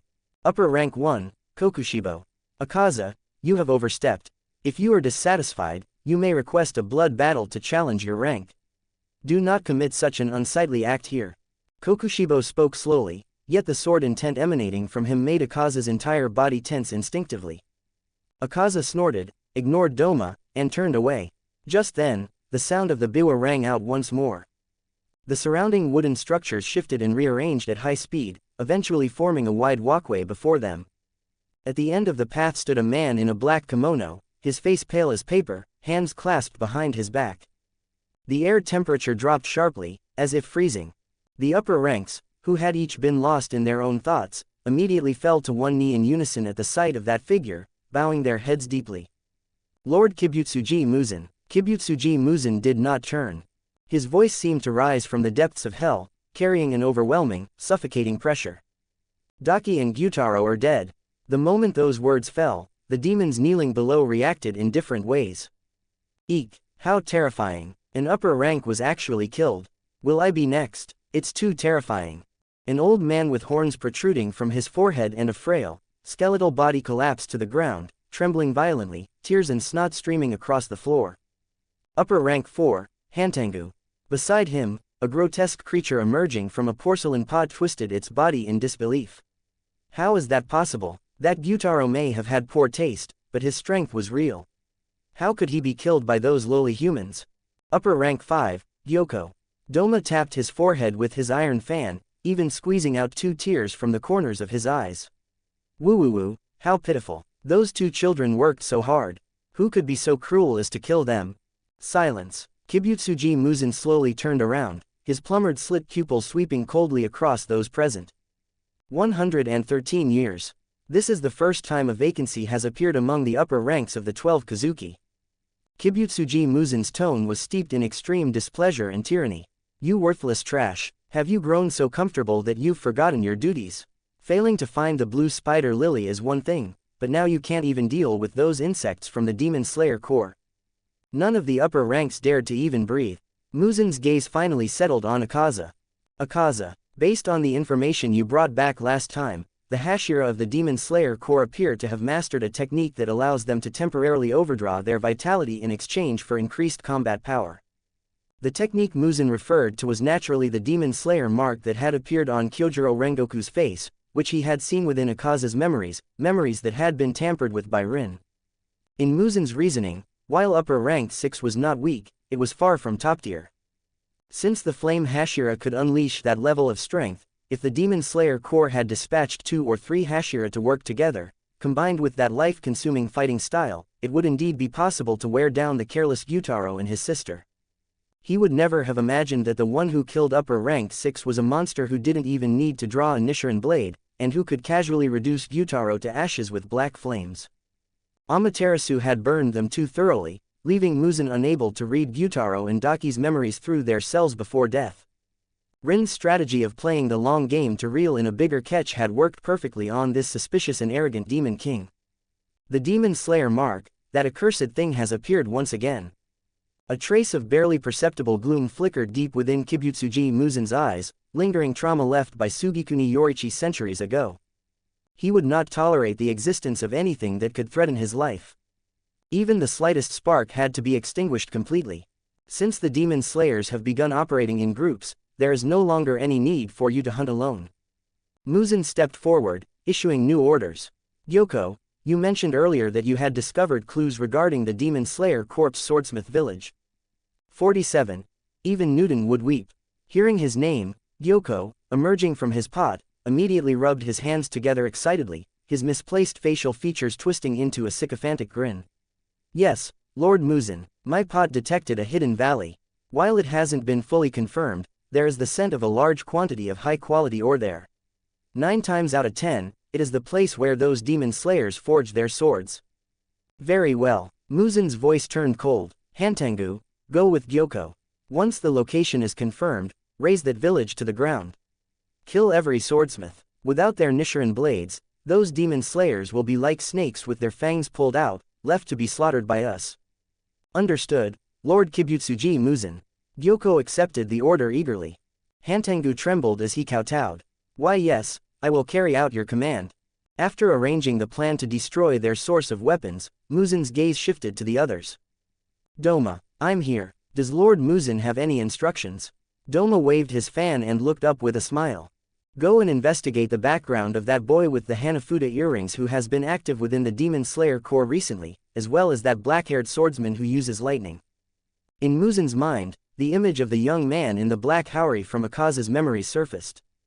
In his eyes, that boy was nothing more than a slightly faster mouse, but the fact that he had been able to coordinate with the Flame Hashira to force Akaza back made him a potential threat. Find them, then kill them. Bring their heads to me. Doma snapped his golden fan shut and lightly tapped it against his lips, a flicker of interest flashing through his eyes.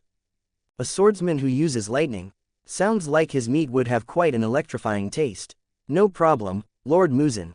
I'll personally cut him down and present him to you. Hearing this, Akaza clenched his fists once more. That human was clearly his prey. He had already sworn that the next time they met, he would crush him with destructive death to wash away his shame. But he did not dare disobey Lord Muzan's orders and could only suppress his killing intent deep within his heart. At last, Muzan turned his gaze toward Kokushibo, who stood at the highest point. Kokushibo, continue your search for the blue spider lily. If you encounter any Hashira who have awakened the Demon Slayer mark, show no mercy. Kokushibo lowered his head slightly, his 6 eyes utterly still. I will obey your command. With everything arranged, Kibutsuji Muzan turned and strode away. A feeble organization like the Demon Slayer Corps has lingered on its last breath for far too long. This time, I will erase them completely from this world. Ting. Nakame plucked the biwa once more. The figures of the upper ranks gradually faded as space twisted, each of them being sent to different corners of the outside world. The Infinity Castle returned to its deathly silence. Muzan walked alone down the corridor, his expression dark and unreadable. Once the Swordsmith village was destroyed, the Demon Slayer Corps would lose its source of weapons.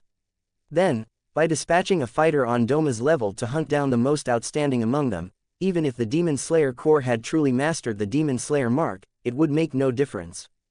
Human bodies had limits, while the upper ranks under his command were tireless killing machines. Just wait, Ubuyashiki, your foolish family will soon be wiped out. If the atmosphere within the Infinity Castle was like an abyss that suffocated all who entered, then the Butterfly Mansion in the early morning was a disaster zone filled with the chaos of everyday life. Ah, it's gone. It's all gone again. 300 caddies of rice were delivered just yesterday. How is there not even a single grain left this morning? In the kitchen, Kanzaki Aoi, wearing an apron and clutching a rice scoop bigger than her head, let out a desperate cry. 3 young attendants huddled behind the doorframe, trembling. On the long veranda outside, the culprit sat cross-legged at a low table, holding a bowl of white rice piled high like a small mountain, calmly picking up a piece of golden, crispy tempura. Since fusing with the eternal Mangekyo Sharingan, Rin's chakra had undergone a qualitative leap, but it had also driven his basal metabolism to an absurd level. Just as he was about to bring the tempura to his mouth, a gust of wind struck from the side. Boar assault, that fried shrimp is mine. Inosuke, wearing his boar mask, leapt down from the roof, brandishing a strainer he had no business holding. He traced a sharp arc through the air, aiming straight for the tempura in Rin's chopsticks. After several days of hellish training, Inosuke's speed had indeed increased significantly. This strike even carried the tearing sound of beast breathing cutting through the air. Rin didn't even glance at him. The hand holding the chopsticks casually traced a semicircle. Thwack! The 2 bamboo chopsticks struck the strainer directly. A powerful counterforce traveled through it. Inosuke's hands went numb, his balance broke midair, and he flew straight over Rin's head, plunging into the courtyard koi pond with a loud splash. Water splashed everywhere. It's early in the morning, stop trying to steal other people's breakfast. If you want to eat, go ask the kitchen yourself. Rin blew on the tempura to cool it, took a bite, and a crisp crunch rang out. That's too much, you're not even human. Zenitsu sat at the other end of the veranda, biting into a rice ball as he pointed at Rin with tearful eyes. Why do you eat more than a boar and still not gain any weight? And every day you just sit here drinking tea and basking in the sun, yet you can beat us senseless with a flick of your hand, and you even have beauties like Miss Shinobu bringing you special meals. This world is completely unfair. May divine punishment strike down this winner in life. Zenitsu, don't say that about Rinsen. He must be training in ways we don't understand. Tanjiro, dark circles under his eyes, was still stuffing half a steamed bun into his mouth. His current state was unusual. Even while eating and speaking, his breathing followed a steady rhythm, his chest rising and falling at a fixed pace. He had clearly ingrained total concentration breathing, constant into his body. Rin swallowed the last mouthful of rice and set down his bowl and chopsticks. He glanced at Inosuke, who was still wrestling with the koi in the pond, then at the complaining Zenitsu. Clapping his hands, he stood up. Since you're all full and have nothing better to do, let's get some post-meal exercise. Zenitsu's expression froze instantly, not even noticing the rice ball slip from his hand and fall to the ground. Boss, the exercise you're talking about, it couldn't be. Rin walked over to the old pine tree in the center of the courtyard, its trunk so thick it would take 3 people to wrap their arms around it. He slipped one hand into his pocket, looked up at the canopy more than 10 meters above, and said calmly, as swordsman, if you can't make full use of your surroundings, what will you do when you encounter a demon that can fly or climb walls? Just stand there and stare from below. But, how could a person? Tanjiro started to question how a human could defy gravity. Before he could finish, his mouth hung open, unable to close. He watched as Rin lifted his right foot and stepped directly onto the vertical tree trunk. Without any run-up, without using his hands, he moved as if walking on level ground. 1 step, 2 steps, 3, his body remaining perfectly parallel to the earth as he casually strolled up the vertical pine tree. If Newton were here, his coffin lid would have flown open. You've got to be kidding me. Zenitsu clutched his head with both hands and let out a pig-like scream. How are you ignoring gravity? Did you coat your feet in glue? This isn't swordsmanship at all, this is magic. It has to be magic. Inosuke, who had just crawled out of the pond, was equally stunned, his eyes wide beneath the boar mask. I want to learn this too. Is this the legendary Mountain King's footwork?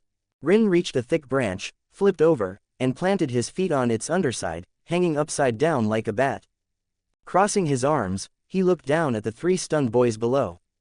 This was merely the most basic form of chakra control training in the world of Naruto, tree climbing. But in the Demon Slayer world, where such techniques did not exist, the visual impact was nothing short of a miracle. Stop staring. This is an application of chakra. You'll never learn it in your lifetime. Rin mercilessly crushed their hopes. Boo. Then why did you even show us? Just to mess with us? Zenitsu shouted in exasperation. Hey, don't rush. What I mean is, even if you can't hang upside down, you can still train your evasion. Rin flipped his wrist and produced a dozen water-filled balloons from who knew where. For the next half hour, I'll be throwing these at you. If you get hit once, your lunch portion is halved. Get hit 3 times, and you'll spend the entire day helping Kanzaki Aoi scrub toilets. 48. Mitsuri brings a message. The moment he finished speaking, the balloons in Rin's hand blurred into afterimages, shooting straight toward Zenitsu's face. Wah, help! Zenitsu scrambled away in panic. The balloon smashed against the bluestone slab where he had been standing, exploding into a massive splash. Focus. Don't just scream. Tanjiro immediately drew his wooden sword, trying to deflect the attacks with the hilt. But the water balloons Rin threw were not only incredibly fast, they also changed direction midair under the influence of chakra. Even with Tanjiro's keen sense of smell, he couldn't avoid a curving balloon that struck him squarely on the forehead. Splat! Tanjiro was instantly drenched like a soaked rat. Attacking the god of mountains. Take this. Inosuke grabbed a stone from the ground and hurled it at the tree. Hanging upside down from the branch, Rin tilted his head slightly, letting the stone pass by his ear. He casually flicked out 2 water balloons, smashing them directly against Inosuke's boar mask. For the next half hour, the backyard of the butterfly mansion turned into a one-sided disaster. Help! Stop throwing them, boss. I was wrong. I shouldn't have been jealous that you're handsome. Gulp. Zenitsu rolled around in the mud, already on the verge of a breakdown from being hit so many times. Just as the chaos reached its peak, light footsteps sounded from outside the moon gate leading into the backyard. Oh my, I could hear all the commotion from far away. Shinobu-chan, your courtyard is really lively. A bright, cheerful voice rang out. A girl with long hair fading from pink to green stepped in with a smile, wearing a rather revealing Demon Slayer uniform. A natural blush colored her cheeks, and she carried an exquisite food box in her hands. The love Hashira, Kanroji Mitsuri. Walking beside her was a slightly exasperated Kocho Shinobu. Shinobu wore a light purple haori today. The moment she saw the 3 mud-covered figures rolling around in the courtyard, along with Rin hanging upside down from the tree, she felt a headache coming on. Rin-san, you're bullying them again, Shinobu sighed, though there was no real reproach in her tone. Rin released his grip, flipped lightly through the air, and landed steadily on the veranda, not a single drop of water on him. Just training. He clapped his hands, his gaze settling on the food box Mitsuri had brought. Did you bring something good? Hello, Rin-san, I'm the love Hashira, Kanroji Mitsuri. The moment Mitsuri saw Rin approach, her eyes sparkled with countless pink stars. She clasped her hands to her chest, screaming internally. Ha, he's so handsome up close. Not only does he have the aura of a powerhouse, but there's also this lazy, charming vibe. How is anyone supposed to resist this? She quickly held out the food box. This is sakura mochi I made myself. I heard Rin-san was here, so I specially brought it for everyone to try. Thanks. Rin didn't stand on ceremony. He took the box, opened it, picked up a pink sakura mochi, and took a bite. The sweetness was just right, carrying a faint cherry blossom fragrance. It tasted quite good. Mitsuri watched Rin eat the sakura mochi, her cheeks flushing with excitement. She couldn't help but lean close to Kocho Shinobu's ear and whisper. Hey, Shinobu-chan. How far have things progressed between you two? I heard you're not only living in the same courtyard, but he even carries the sachet you gave him on missions. That's basically newlyweds. When's the wedding? Can I come? The barrage of questions made Shinobu's mind go blank. The insect Hashira, usually sharp-tongued and composed, looked like a cat whose tail had been stepped on. Her face flushed bright red, and even her words came out in a stammer. Mitsuri, what nonsense are you talking about? Newlyweds, we're not like that at all. He's just a shameless freeloader. Are you lying? Mitsuri blinked her large eyes, then looked at Rin in disbelief. But the way you looked at him just now was full of love. That can't be faked, it's the unmistakable scent of romance. Shinobu was both flustered and furious, wishing she could disappear into the ground.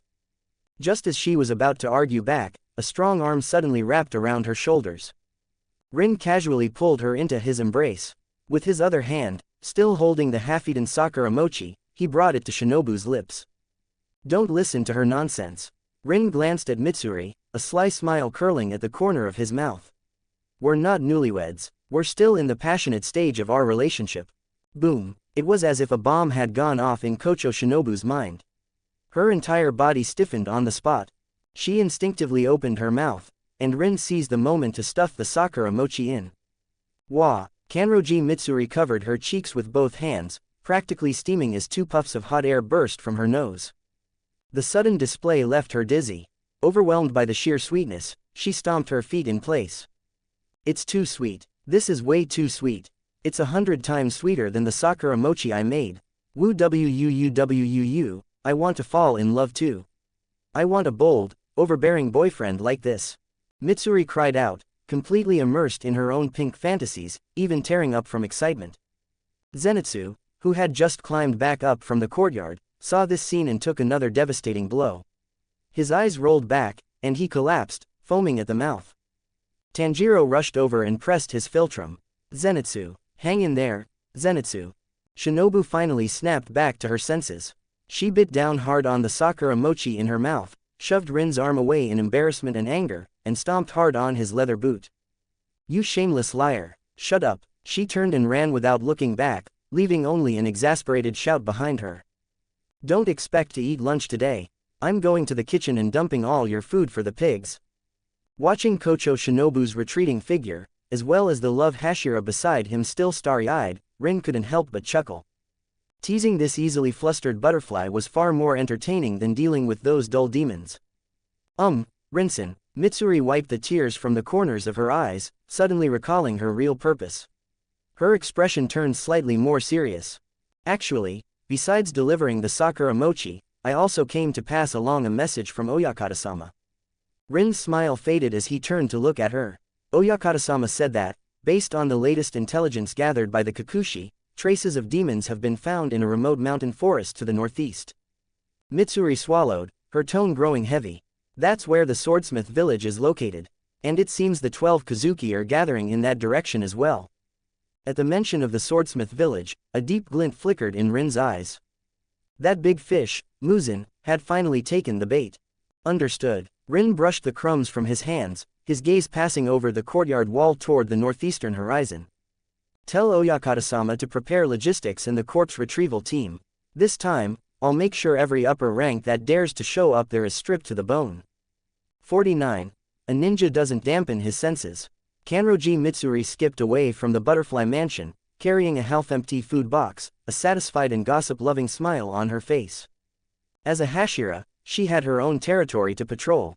Being able to squeeze in time to deliver intelligence while also indulging in a bit of romance made the trip more than worthwhile. The courtyard soon fell quiet again.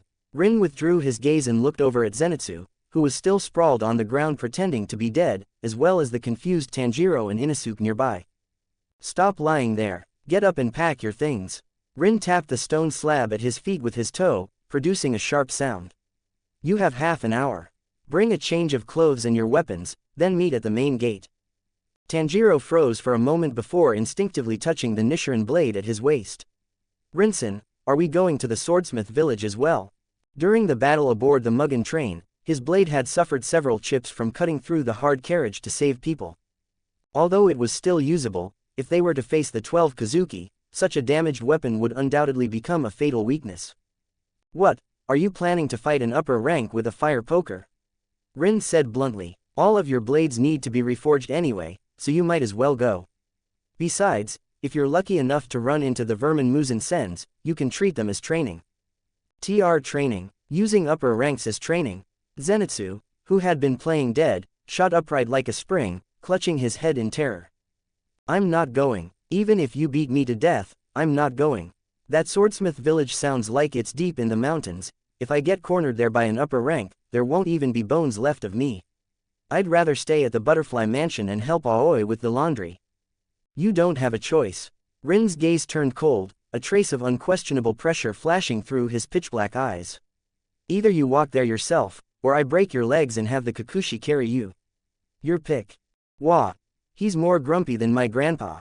Sensing that tangible killing intent, Zenitsu instantly shut his mouth, tearing up as he dragged Tanjiro toward the dormitory. Inosuke, on the other hand, grew so excited that white steam seemed to puff from his nostrils.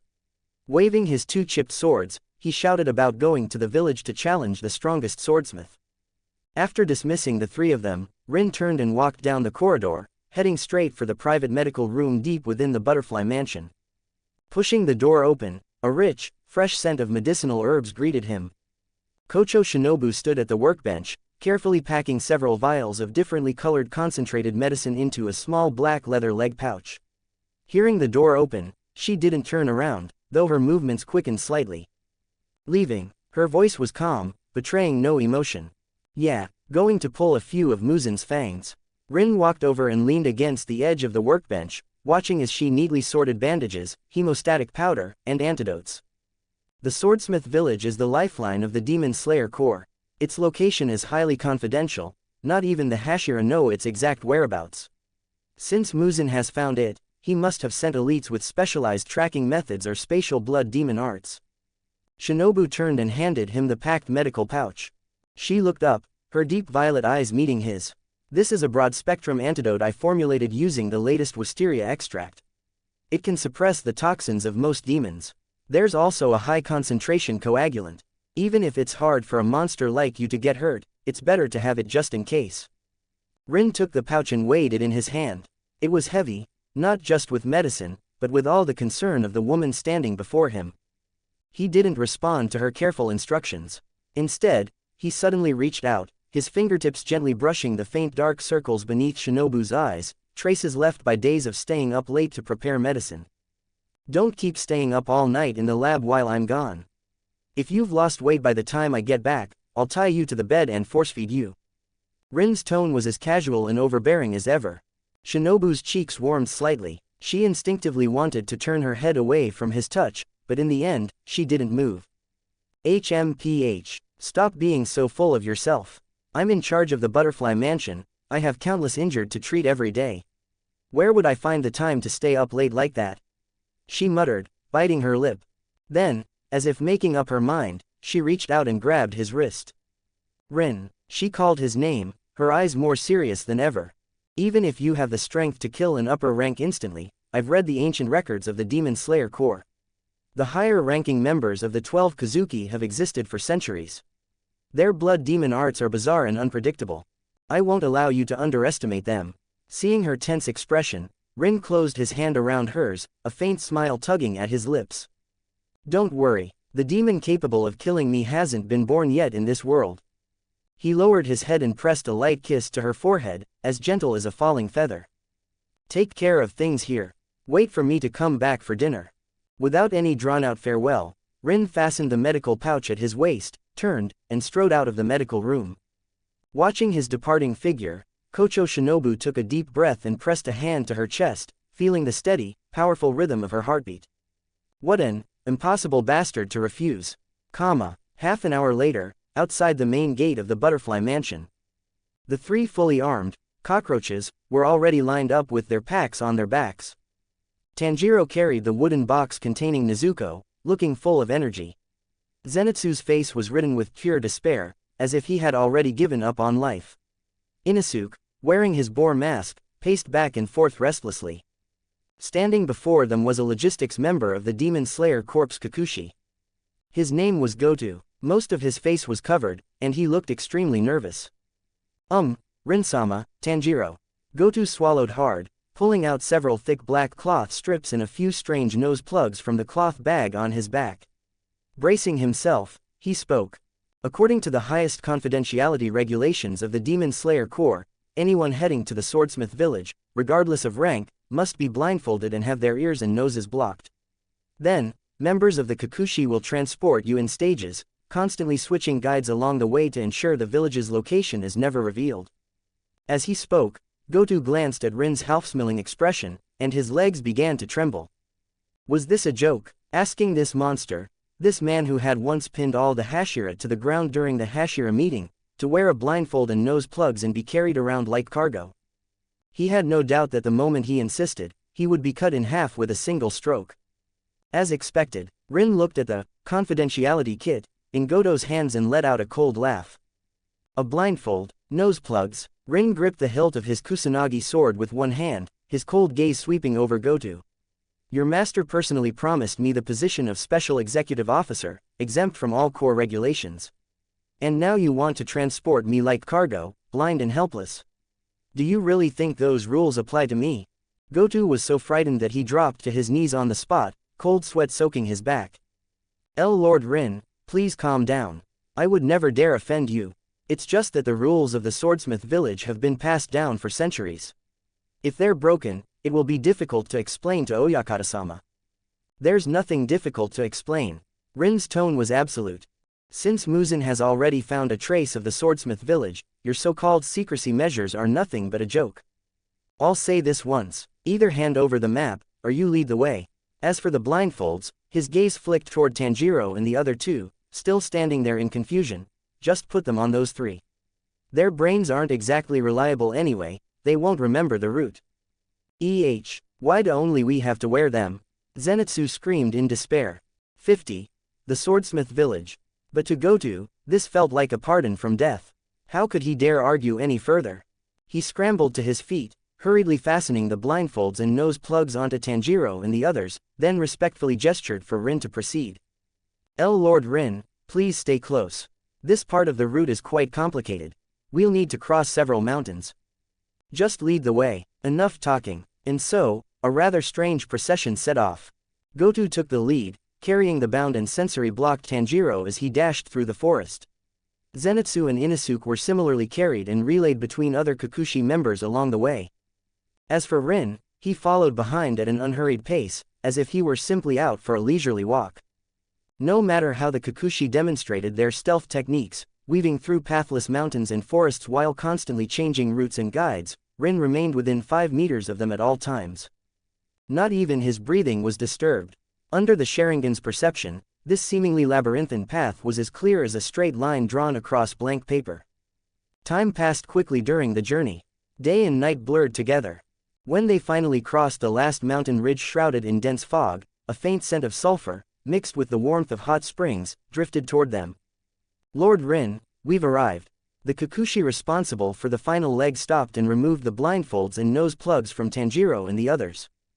Tanjiro took a deep breath. His sense of smell, dulled and disoriented from being blocked for so long, quickly returned to normal. He opened his eyes and looked down.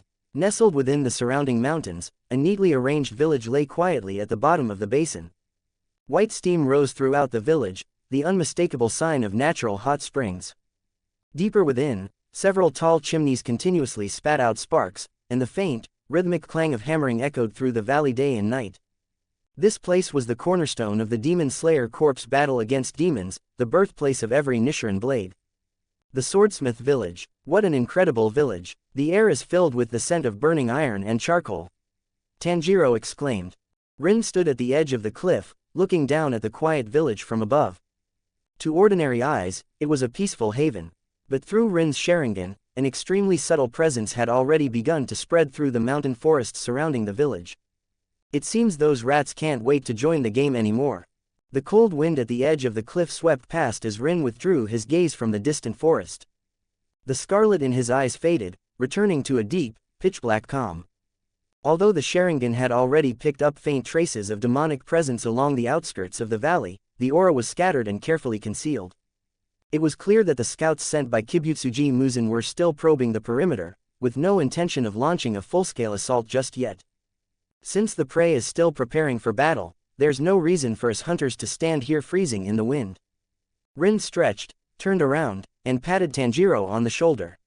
Let's go. We've come all this way, we might as well enjoy a hot spring and shake off the fatigue.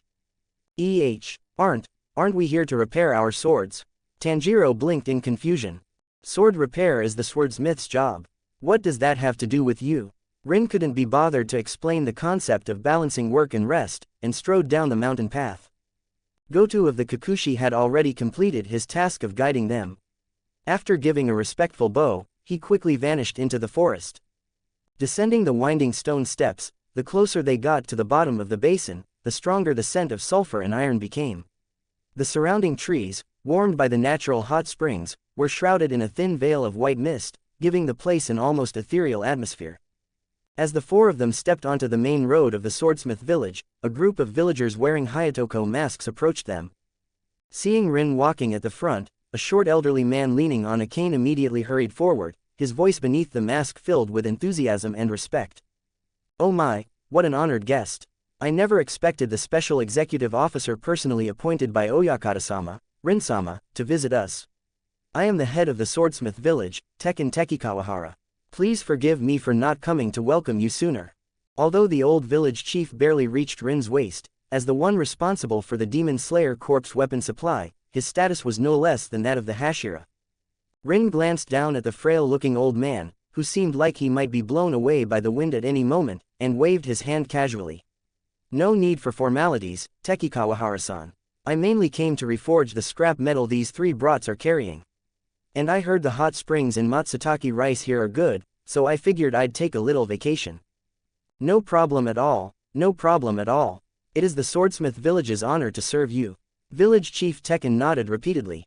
Not long ago, when Hagenezuka Hotaru forged that special straight sword for Rin, all the senior craftsmen in the village had witnessed the quality of the top-grade Tamahagane used. Later, when news spread that this man could kill an upper-rank demon in an instant without even needing a nichirin blade, the swordsmiths became both respectful and wary of him. Village Chief. Tanjiro quickly stepped forward and bowed deeply. "I'm very sorry. My name is Kamado Tanjiro. During the battle on the Mugen train, my blade was chipped. May I ask if Hagenezuka-san is here?